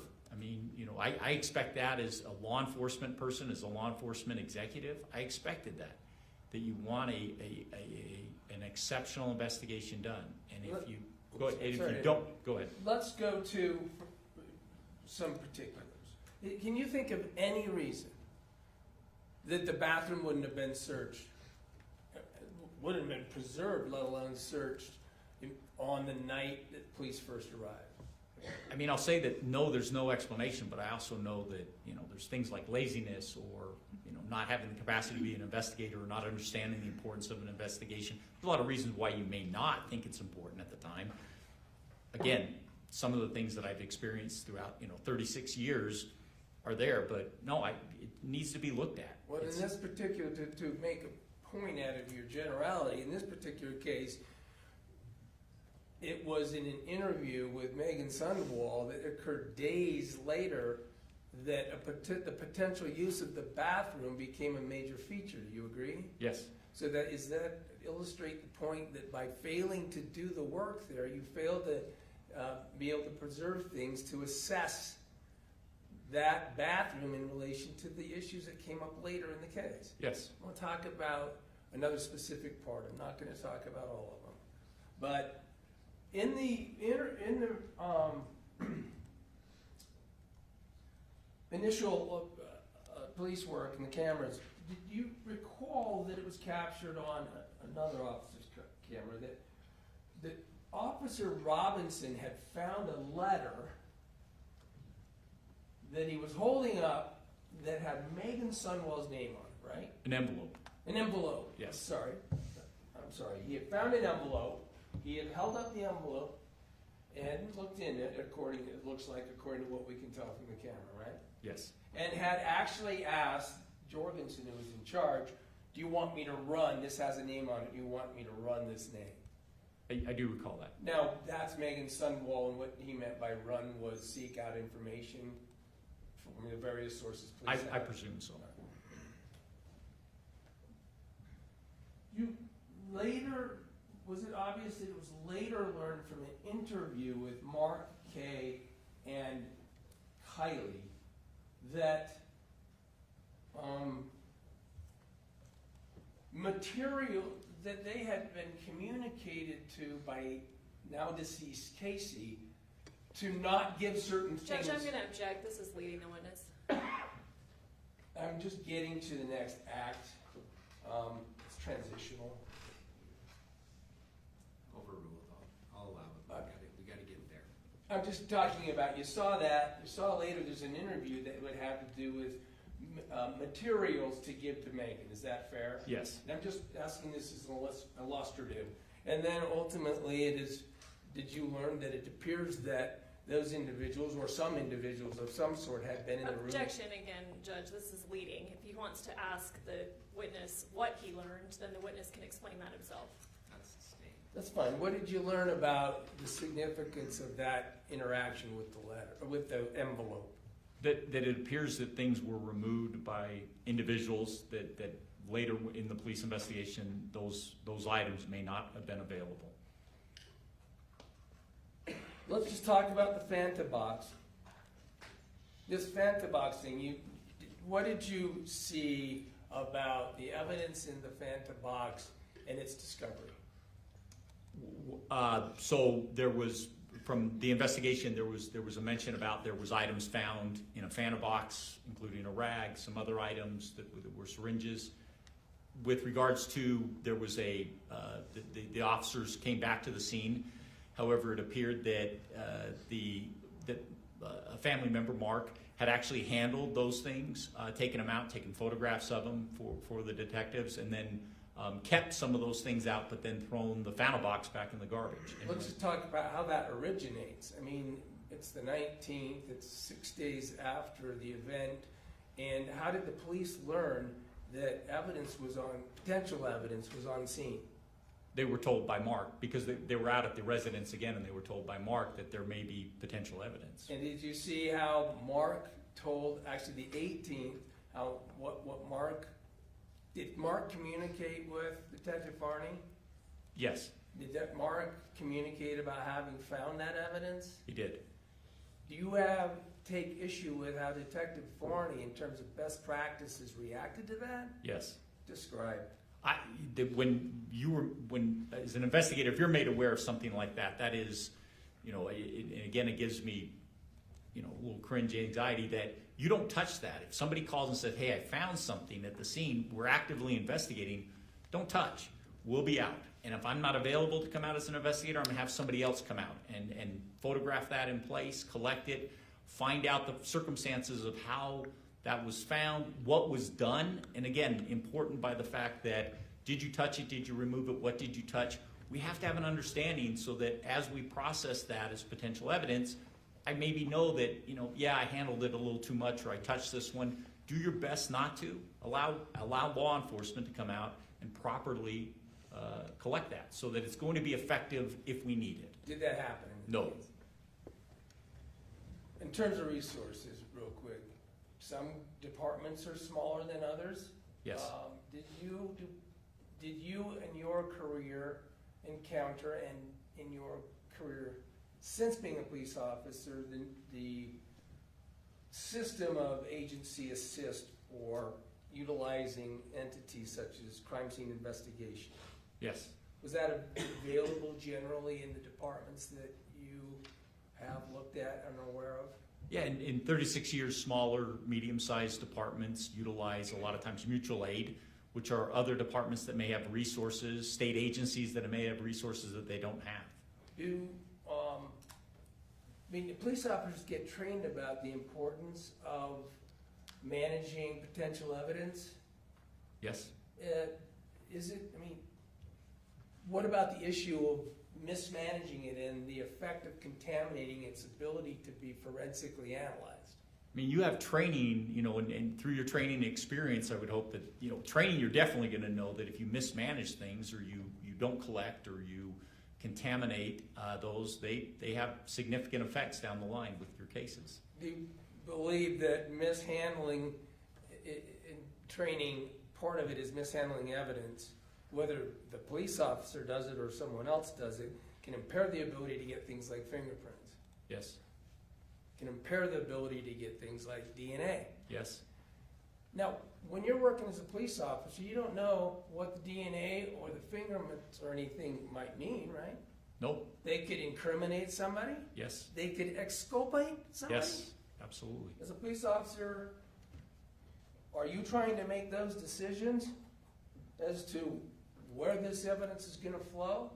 Well, you want to collect it in such a way that no matter which way it flows, that we've preserved it. We haven't contaminated it. We haven't tainted it. Haven't lost it or misplaced it or decided not to collect it and think, man, I should go back 6 months from now and see if that's still there. That's not a good feeling. Six hours after going back is not a good feeling. It shouldn't be a good feeling. In this particular case, we've got, it was almost immediate. We already discussed that it's a potential overdose, and then insulin could be involved. You saw syringes that were part of the evidence in the case, right? Yes. We saw a syringe that was in the room and put on a nightstand, right? Yes. Then there was a syringe found in the Fanta box 6 days later. Yes. You remember in the in-between time, there's a syringe found by Mark and turned over to the Farney and Hales when they were there on the 19th. It was found in the bedroom. That Mark Found in the bedroom? Yes. Now, by the way, at that point, do you have an opinion as to whether or not you can fairly say where that syringe, with all the activity that occurred in that room, where that syringe was originally?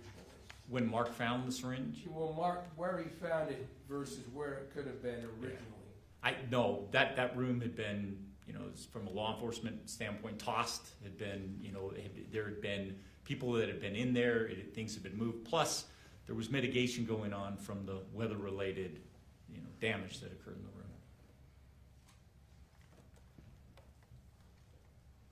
We'll talk about witness interviews real quick. Was there a witness interview circumstance that occurred in this case that gave you concern? Yes. Describe that. When they initially went out, the detective went out and talked to the family. I mean, and again, this is the follow-up for the detective talking to the family. Sometimes if you're going to talk in general, all the family members being there, but having a good developed interview with these individuals should be done, separate from them. Shouldn't be done in front of everybody. That is, potentially, again, contaminating or making suggestibility for people that may not remember something. You're, giving them the idea that, you may be even planning something in their memory. You want to make sure that these interviews are separate and that they're done, distinctly so that, nobody's standing 10 feet away and listening to what the interview is. And in this case, did you see that the apparent initial interview with Mark and Kay and Kylie was conducted at a police station, or at least a place that could be video recorded? Yes. In a room that is for formal interviews? Yes. And yet all of them were interviewed together? Yes. Did you understand that to be the first formal interview, as far as you can tell, in the case of these people? Formal interview. There'd been informal conversations before then, where the case was being discussed.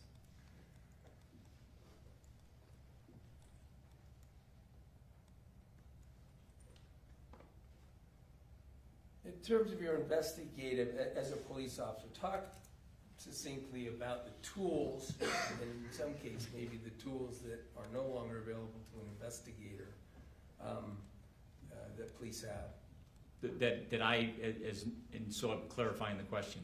Police have tools such as subpoenas and things. Yes. Do they have access to agency databases? Yes. Are those databases available to the public? No. Some of them. Are some of them protected? Yes, they're protected. It can only be used for police work? Law enforcement only. I've heard you sometimes describe the golden key. Briefly, let us know what that means in terms of police work. Yeah, I term it because of now the last 11 years. When I was a police officer, I had a golden key. I could go and ask for stuff. I had access to databases, law enforcement only databases that gave me all kinds of information. I had the ability, because of the badge, to go and ask you, can I get this from you, or would you provide this to me? And most people would want to cooperate with law enforcement investigations. Now, as a private investigator or in the private field, I don't have that. It's when I give an ask, it's just an ask, and people don't, again, give me the same consideration that I got when I was in law enforcement. Let's talk about those tools, though. Did law enforcement have the ability to subpoena records? They do. Subpoena, including like bank records or personal records or even communications records, statements, those sorts of things? Yeah, either, and we've had different, we have the ability to just write a demand letter coming from either the county attorney, district attorney's office, U.S. attorney's office, or we have the ability to get a subpoena and actually compel them to give us that information.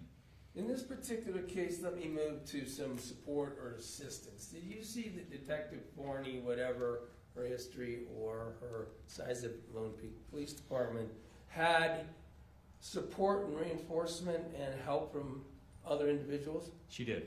Who was that? Richard Hills from the Utah County Attorney's Office. Did you see work done by Justin Seitsinger? From the Utah County Attorney's Office. Another sergeant, I forget, I'm dropping the name, it's no reports. At any rate, these things that you were talking about, these best practices, these expectations, will you expect those resources, someone like Richard Hales, to also understand all that? Yes. Is it fair to say that a county attorney's office has a lot of resources Yes. compared to the police station, the police offices and things that you worked on in sometimes more resources in a county attorney's office than a police office has? Objection calls for speculation, lack of foundation. I tied it to his history with other agencies and the different sizes of police stations. Overruled. So you said you worked for all kinds of police entities, some were small, some were big, right? Worked with. I worked with. Yes, I Sorry. worked. But yeah, you did have the ability to, again, with in Salt Lake County, we have a district attorney's office. They have resources, abilities, monies that may be available, even skills like writing the subpoenas and demanding those that you could ask for their assistance in fact, regularly did. We also could, if there was a federal nexus or we could get federal assistance, we do the same, whether with the federal agency or the U.S. Attorney's Office, ask for those resources. Would you expect trained assisting officers or special agents to interject and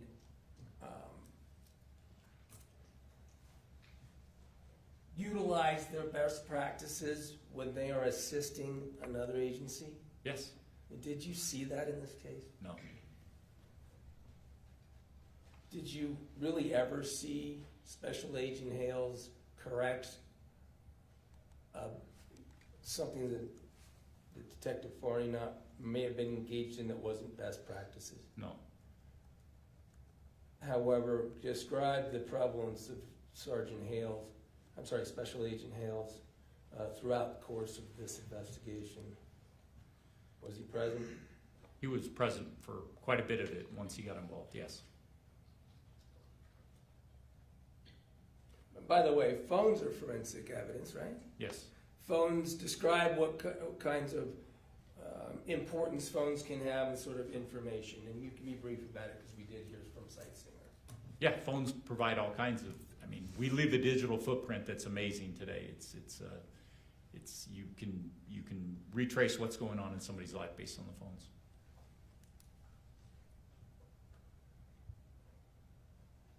And are phones available? I'll strike that.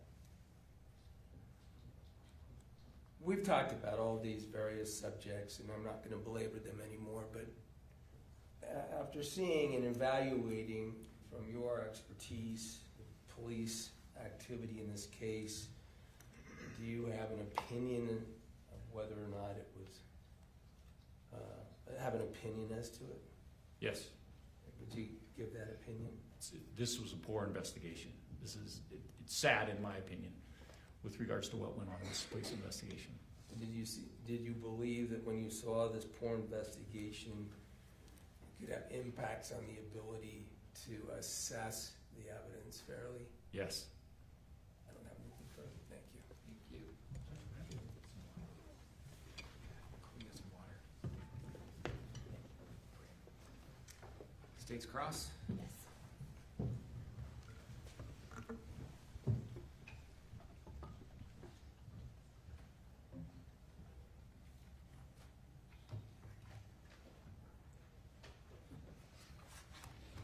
Good morning, or I guess good afternoon. By 7 minutes. You and I have not had the ability to speak or meet before, is that right? No, I'm not sure who you are. My name's Lauren, I'm one of the prosecutors. Thank you, Lauren. And we have not had that ability because you were involved in another trial up until very recently, right? Objection, Your Honor. Maybe we should approach for this one? Would you allow, is that okay?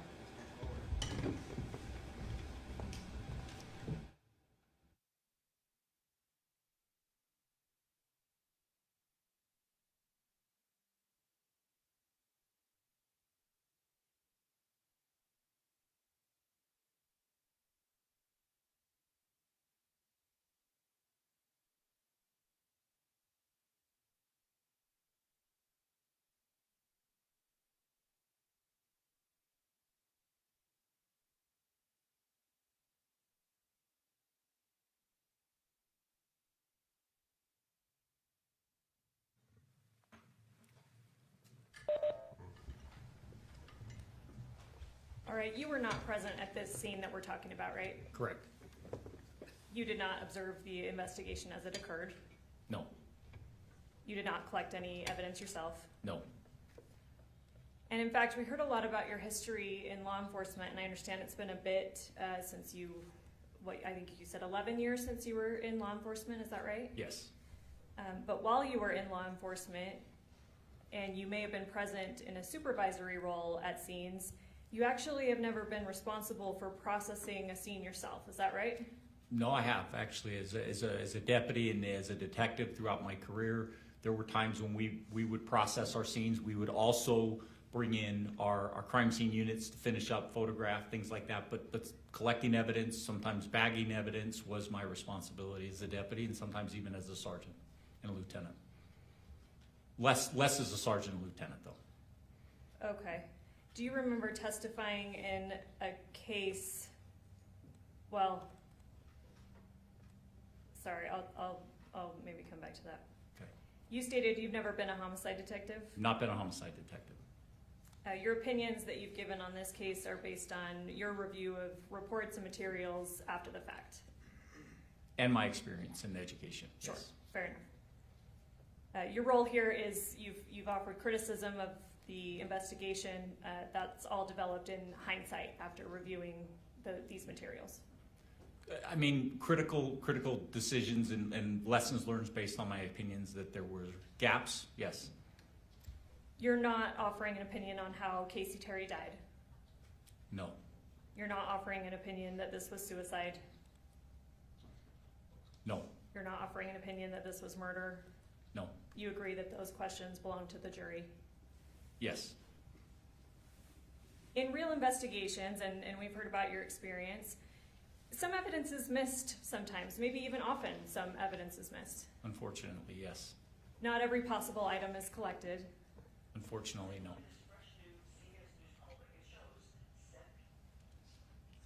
Not every test is performed. No, Maybe even natural events outside anyone's control. For instance, like in this case, a flood happened. That could unfortunately affect a scene. yes, Yet investigations can still reach conclusions, yes. and they can be accurate. I'm not sure I would use the word accurate with regard, if a case is, and so I can qualify it, is that if a case is incomplete and things have been missed, I'm not sure within a fairness aspect that it would be accurate. I would use the word accurate. I think people come to conclusions based on a lot of different reasons as to what they believe may have happened, absent a lot of facts and evidence that may have been missed or destroyed or overlooked. That would be a more accurate description, Okay. from my perspective. Okay, Lauren. so you've, as a law enforcement officer, did you see cases through to trial? Sometimes, yes. So is it your testimony then that every case that goes to trial, or that is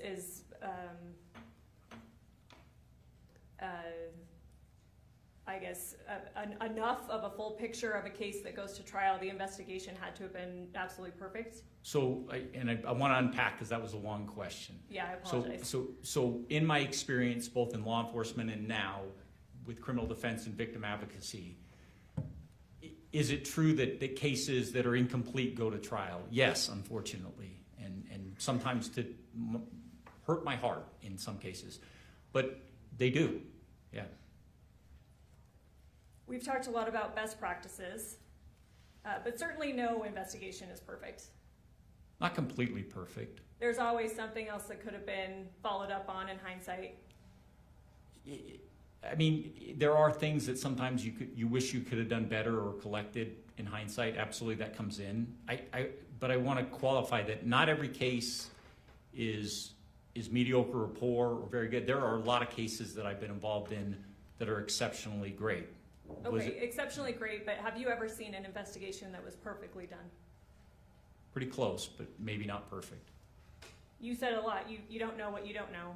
Correct. Things may be missing, and maybe law enforcement's never even aware of it. Or it's a case I don't have any information about. You're right. Fair enough. Mr. Williams talked to you a lot about how scenes, right? And how scenes can expand based on what the investigator knows, right? Correct. But there are often legal limits on how and when an officer can expand or access a scene.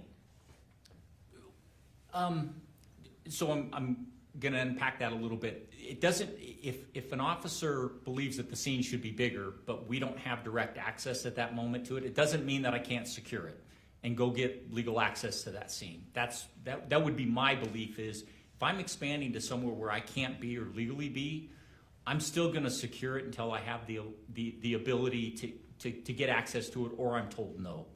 Okay, and part of that, part of one way of accessing a scene is sometimes you have to apply for a search warrant. Yes. Sometimes you may have to try to get consent for a scene. Yes.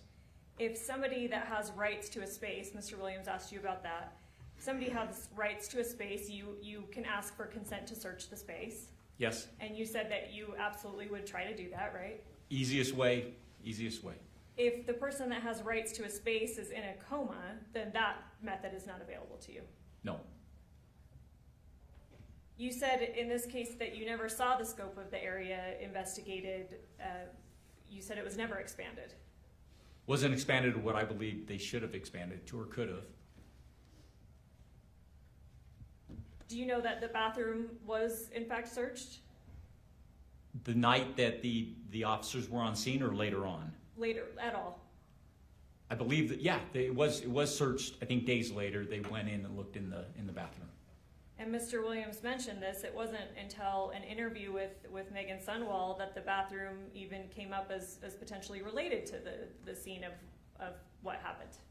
I would disagree with the characterization that it came up. I mean, as a police officer, as a detective and investigator, the proximity of a bedroom, bathroom, the scope of what's going on that night that they are there with the emergency medicals. So my belief is that is an important element to find out. You've got an area in proximity to where she was that is probably commonly used. Everybody needs a bathroom.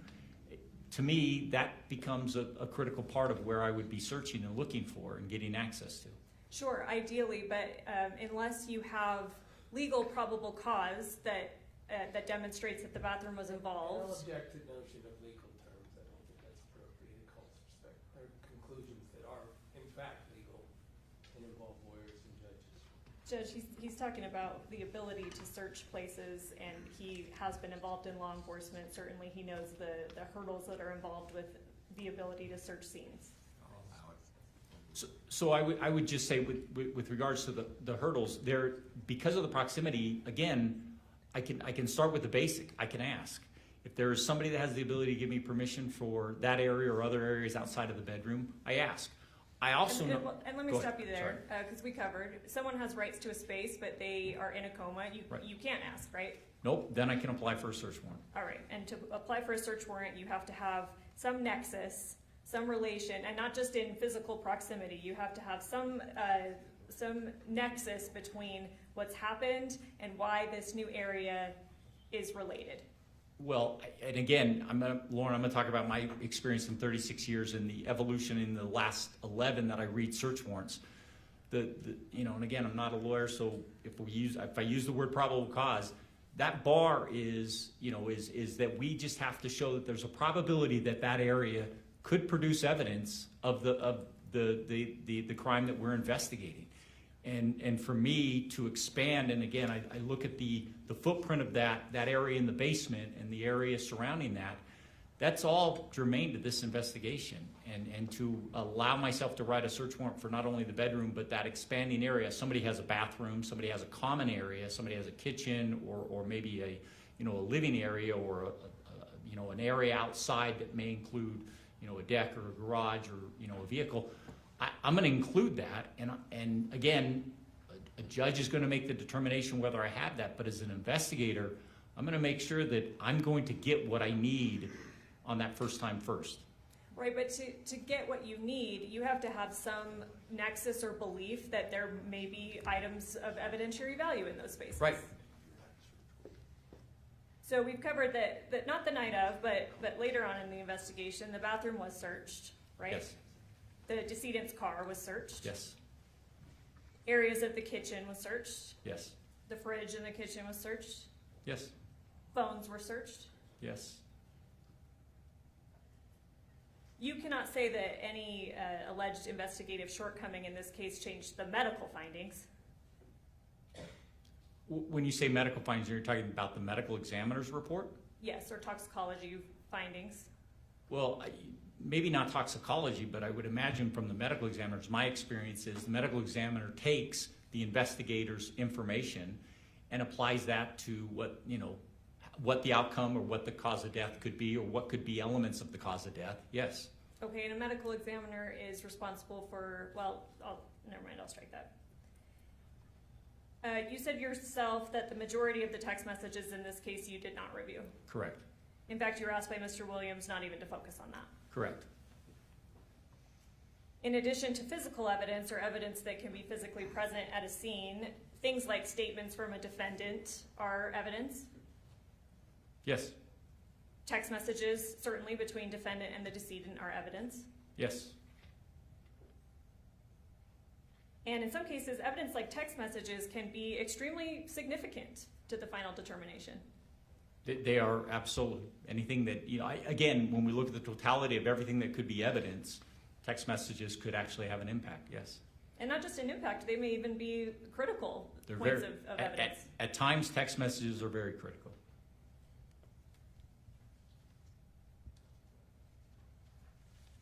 So your I'll add to that, they can help corroborate timelines and other evidence. Okay. So as I understand your testimony today, you're saying that things were missed, and certainly the investigation could have been more thorough. Significantly more thorough, yes. And isn't it true of most, if not all, investigations that they could have been more thorough? Not to the extent of this one, no. There are things that when I look at investigations, there are things that may not be 100% perfect. You ask me, is there a perfect investigation? And I say that in a lot of cases, no. But there are cases that I will say are very good or excellent or exceptional. There are some that are mediocre and fair. And there are others that are poor and sad, and unfortunately, you know, it's in my experience that the higher end law enforcement services, these important cases, I'm seeing, and again, I get involved in, you know, I do about 120 matters a year for the last 11 years, 70% of which are criminal defense, some of which are victim advocacy, that I help, you know, law enforcement, you know, make a better case. But it is, you know, within those ranges, you're right, there's no perfect, but I know the difference between something that's exceptional and very good and something that's mediocre or poor.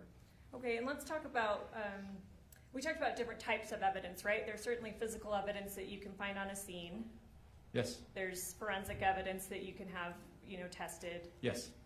And then there are things like interviews or text messages. Yes. And when you look back at the whole picture of a particular case, some of those types of evidence may end up being more illustrative or illuminating about what happened than others. They absolutely, the presence or absence of them can add to cooperating or adding to a timeline and help make it stronger, yes. And in your assessment that this case was poorly investigated, you did not review the text messages? No. That's all I have.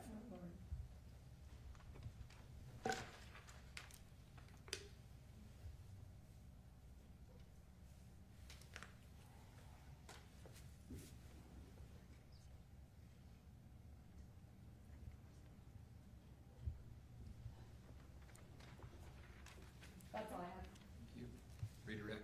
Very brief.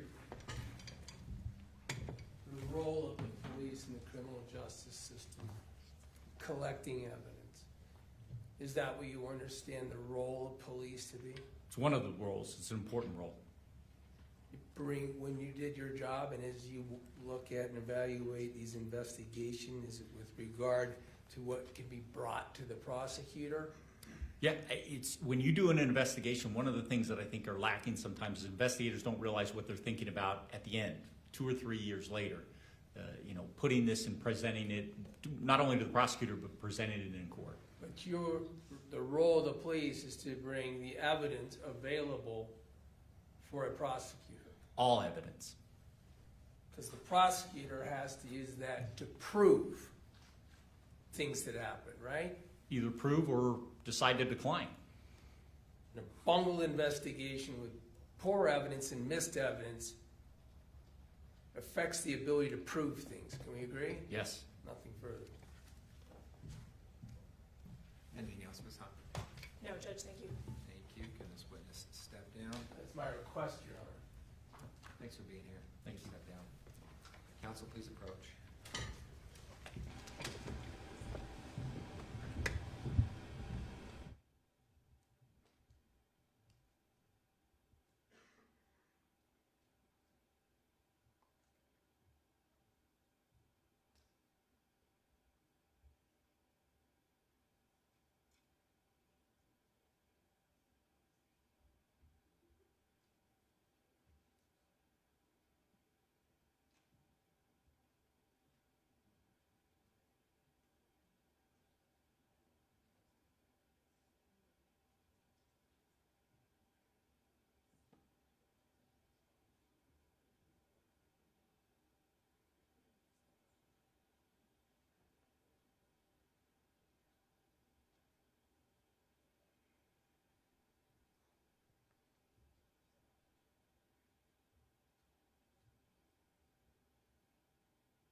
Mr. Williams, any additional witnesses? Your Honor, based on the burdens that apply in the state of the evidence, the defense rests.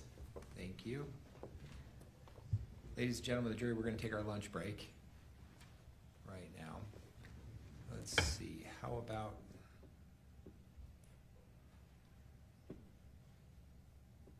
trying to do math? That's why we all went to law school. 1:45. 1:45, will that work for you?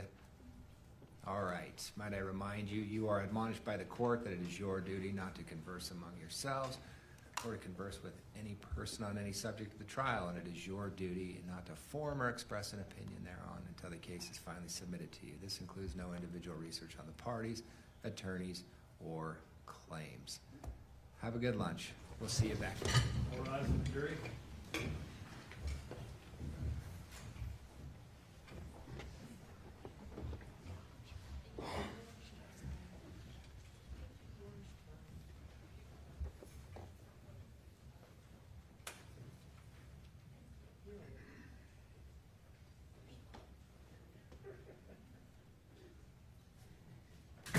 Please be seated. Mr. Williams, you wish to make a record?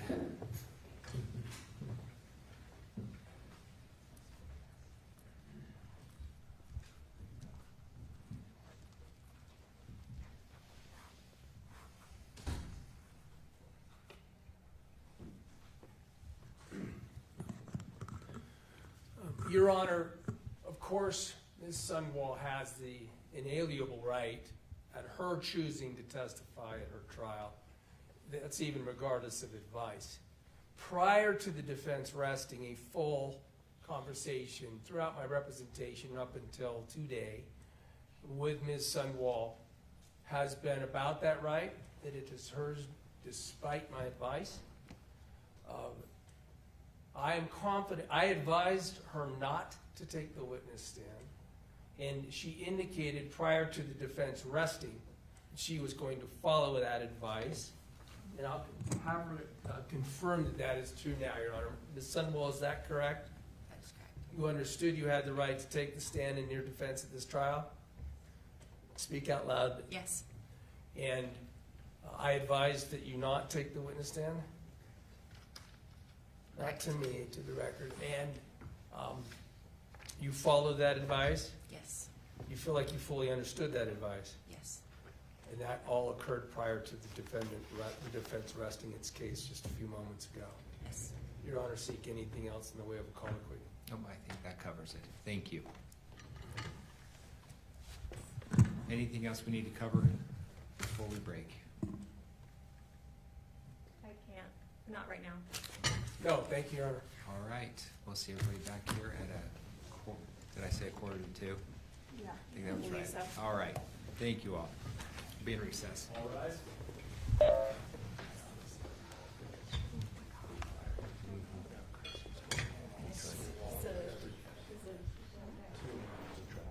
I literally cut this second.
Thank you. Please be seated.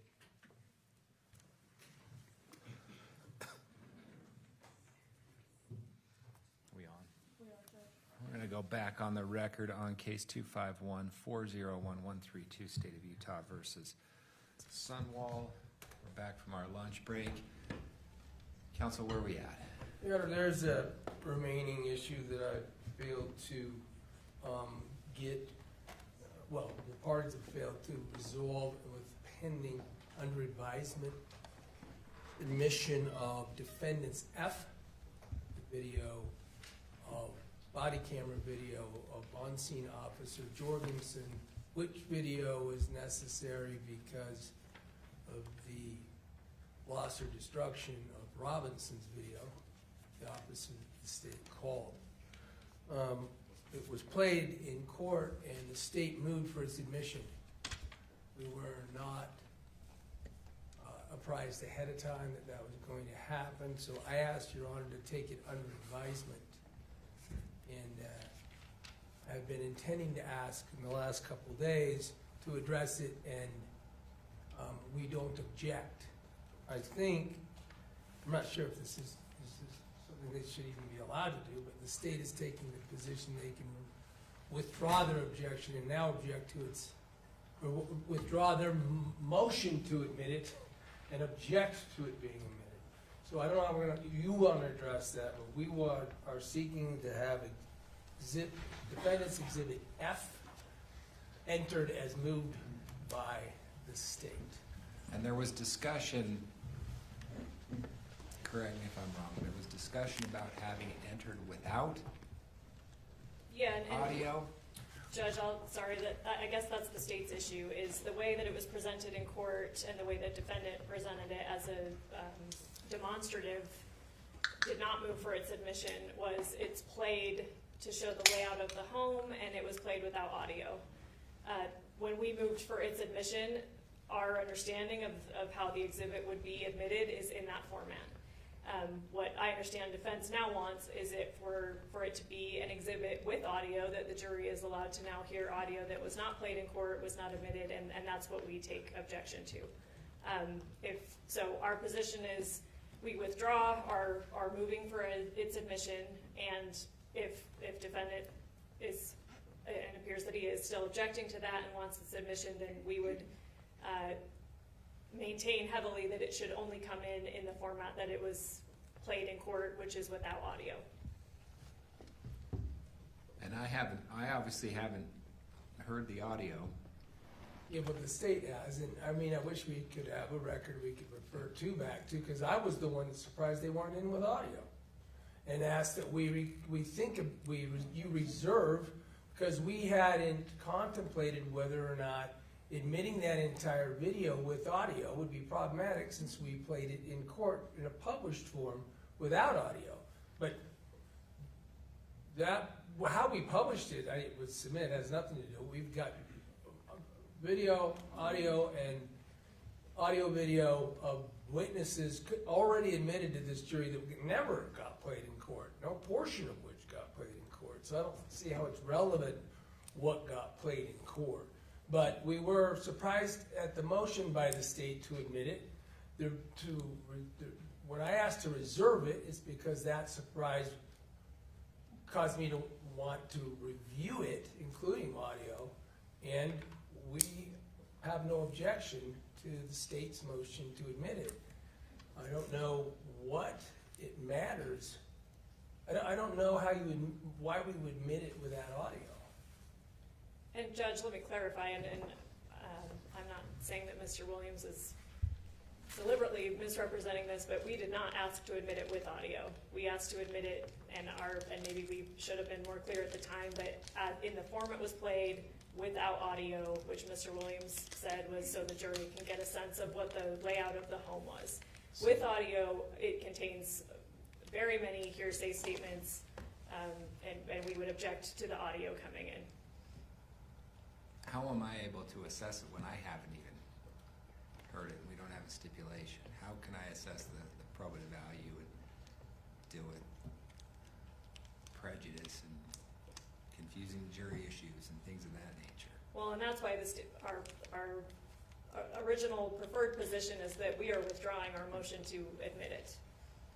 Because at this point, yeah, And defense is asking that it be yes. admitted with audio. So I can see having it admitted easily without audio. I don't understand the difference insofar as plenty of evidence is coming with audio that has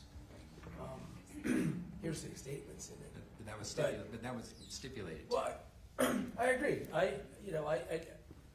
I don't think that the state is intentionally misrepresenting the circumstance either, but I think it's possible for us to be differing on the circumstances without either one doing it in bad faith. But I don't think that the emblem of on the office door of the state's prosecutor's office makes their memory better than mine. My position is that the only reason it was reserved to see if we had concerns with the audio, and that continues to be my position. Otherwise, if this court is concerned about the audio issue, then I'll submit it on that. But that was the understanding. That's why you haven't seen it. Is the belief and understanding that the reason we needed to reserve is we hadn't known they were going to move it in. We reserved, we reviewed, they moved it in during trial, during the evidence. We do not object to it.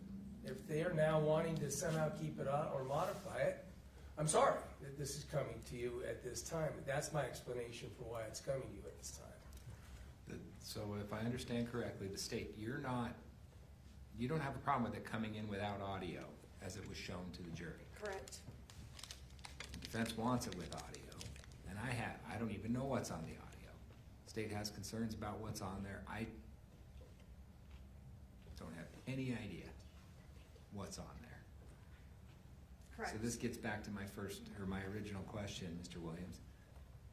You think it's important that I hear that audio so I can make an assessment whether I think under the rules. it's going to come in or not with audio? Sorry, I asked you a question that That's okay. gave you a chance to respond and then I immediately cut you off. No. I think that this is a quandary that is nobody's fault or whatever, and it puts the court in the position that I understand you're in.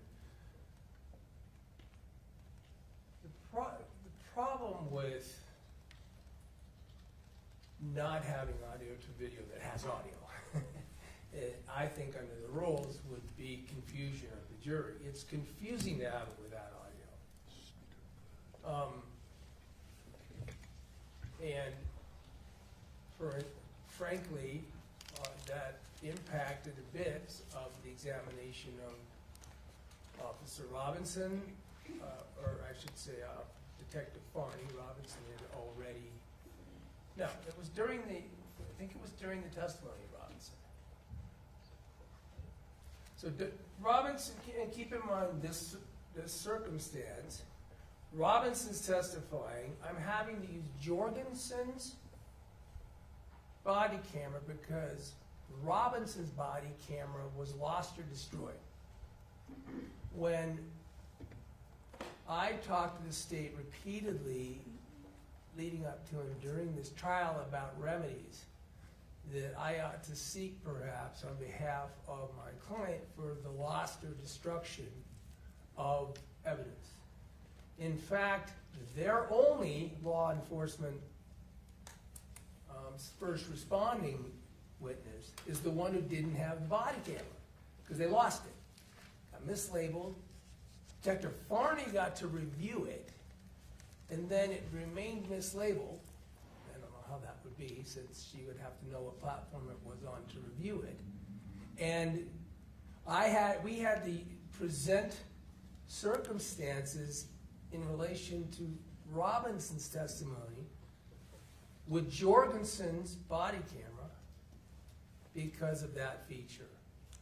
Having Jorgensen's body camera, I made the conclusion, was sufficient remedy not to bring up any kind of, not to seek a remedy from this court on the destruction of evidence, right? A Tatum and DeJesus problem that could come up.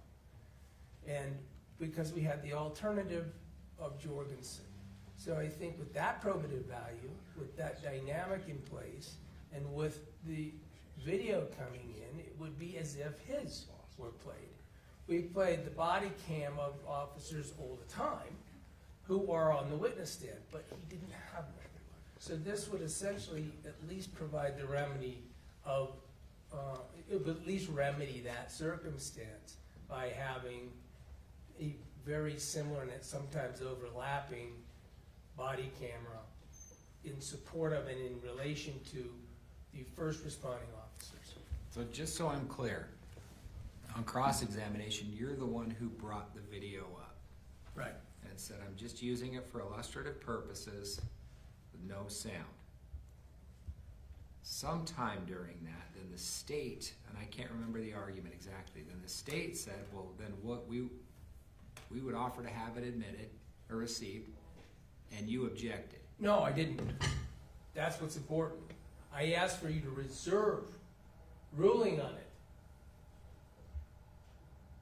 We can pull that. I asked you, I think actually it should look at that way on the exhibit list. I specifically asked. That's fine. Okay. And we're still gonna get there. Okay, but it's important. I want to make sure for the record's important Okay. because I'm not asking you. I'm just reviewing my notes. I'm not asking for any reversal of a position of mine. They're asking for a reversal of their position. They moved it in. I asked to reserve that to make sure that there wasn't something objectionable that we might have a concern over. Decided there isn't, and just have failed to address it until now. And I mean, I can call witnesses if you want. And you're not arguing that when the state offered it, they were offering it in total, including audio. I am arguing that is exactly what I took from it. I don't really want to get into our discussions about it. It sounds like we won't agree what each other said about it, so I won't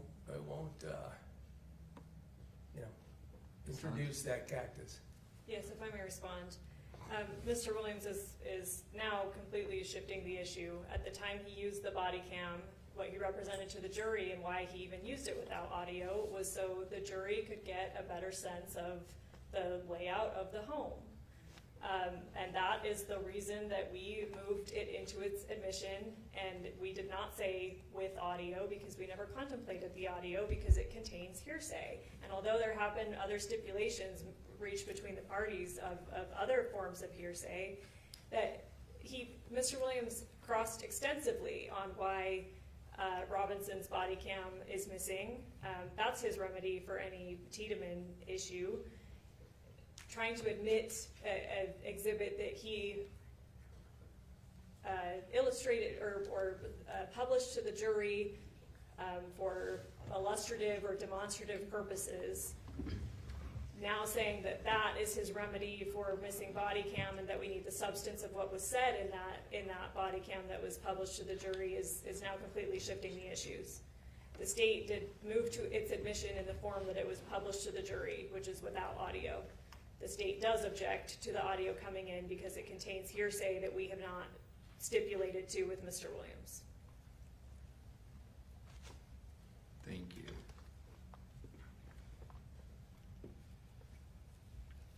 On to a different subject.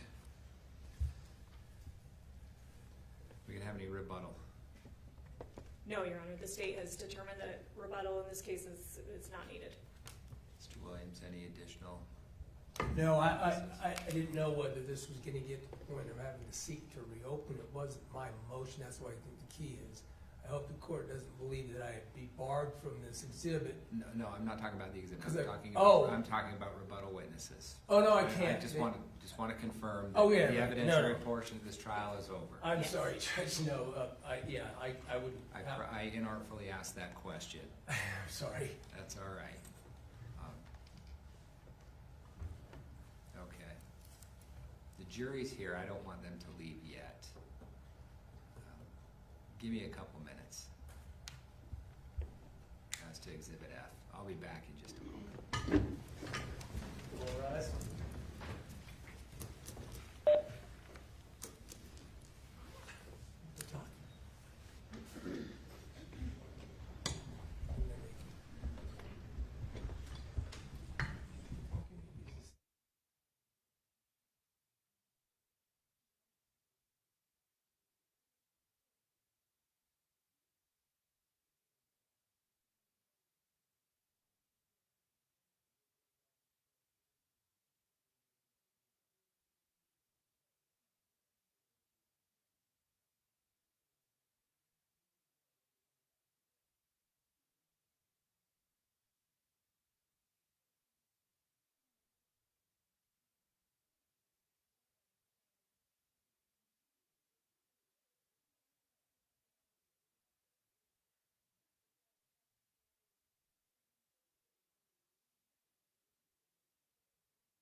be seated.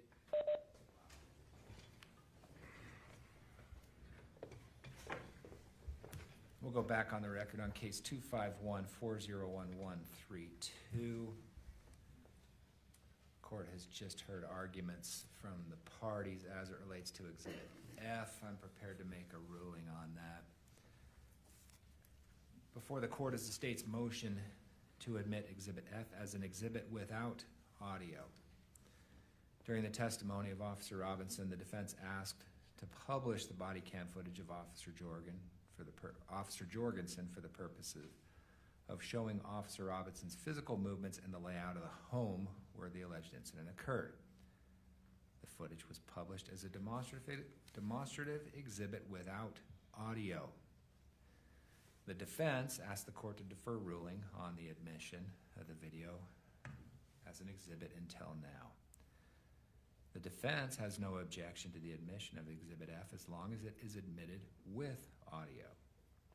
The state objects providing the jury with the audio in the video that was shown because it contains alleged hearsay statements. The defendant has not provided any basis for the admission of the audio under the hearsay rules. The defendant has also not provided any additional reasons the audio has probative value, such as contextualizing the visual aspects of the video for which it was proposed. Because the defendant has not provided the court any legal reason to admit the video in a format different than was offered by the state, defendant's motion is respectfully denied. Exhibit F will be received into evidence and provided to the jury with no audio.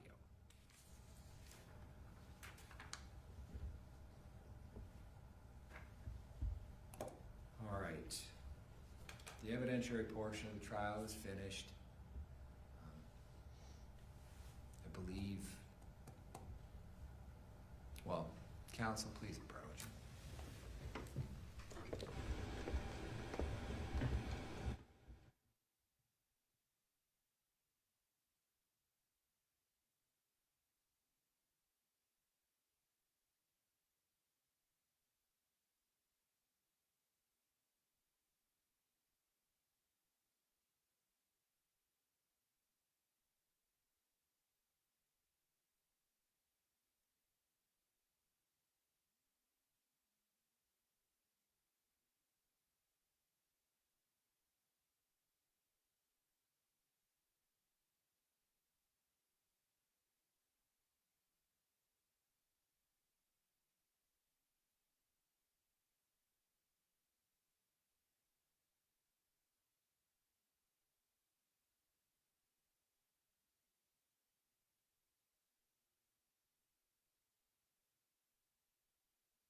Please be seated.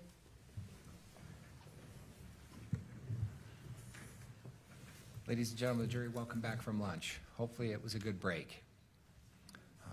As I've said many times throughout this trial, there's a lot of ebb and flow to the process.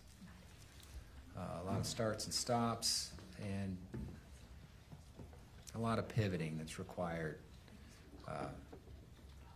when putting on a case of this nature. I will cut to the chase and tell you that our work today is done. So you're going to be excused early again. I hope there's no heartburn over that on a Friday with how it looks. I haven't been outside today yet, but it looks to be okay. So you're going to be excused. We're going to reconvene on Monday morning at 10 a.m. So we need you back here Monday at 10. At that point in time, you're going to get the case. We're going to go through instructions. We're going to go through closing instructions together. Then you're going to hear arguments from counsel, and then you're going to get the case. So you will get it on Monday. Is everybody okay with 10 a.m. on Monday? Okay. So we'll go through instructions together, then you're going to hear arguments, and then you'll get started. We want to thank you for your patience and your efforts and your attention above all else. Appreciate jurors who take their oath seriously. Can't thank you enough. All right. Before you leave, you are once again admonished by the court that it is your duty not to converse among yourselves or to converse with any other person on any subject of the trial. And it is your duty not to form or express an opinion thereon until the case is finally submitted to you. This includes no individual research on the parties, attorneys, or claims. Thank you. Have a good and safe weekend. All rise for the jury.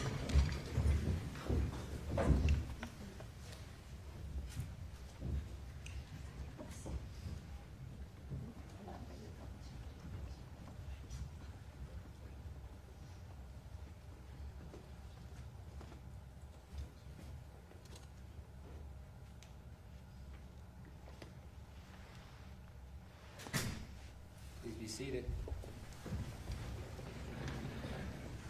Counsel, I believe the plan is we're going to meet at 8:30 Monday morning. You guys are going to work diligently on instructions, and we're going to talk about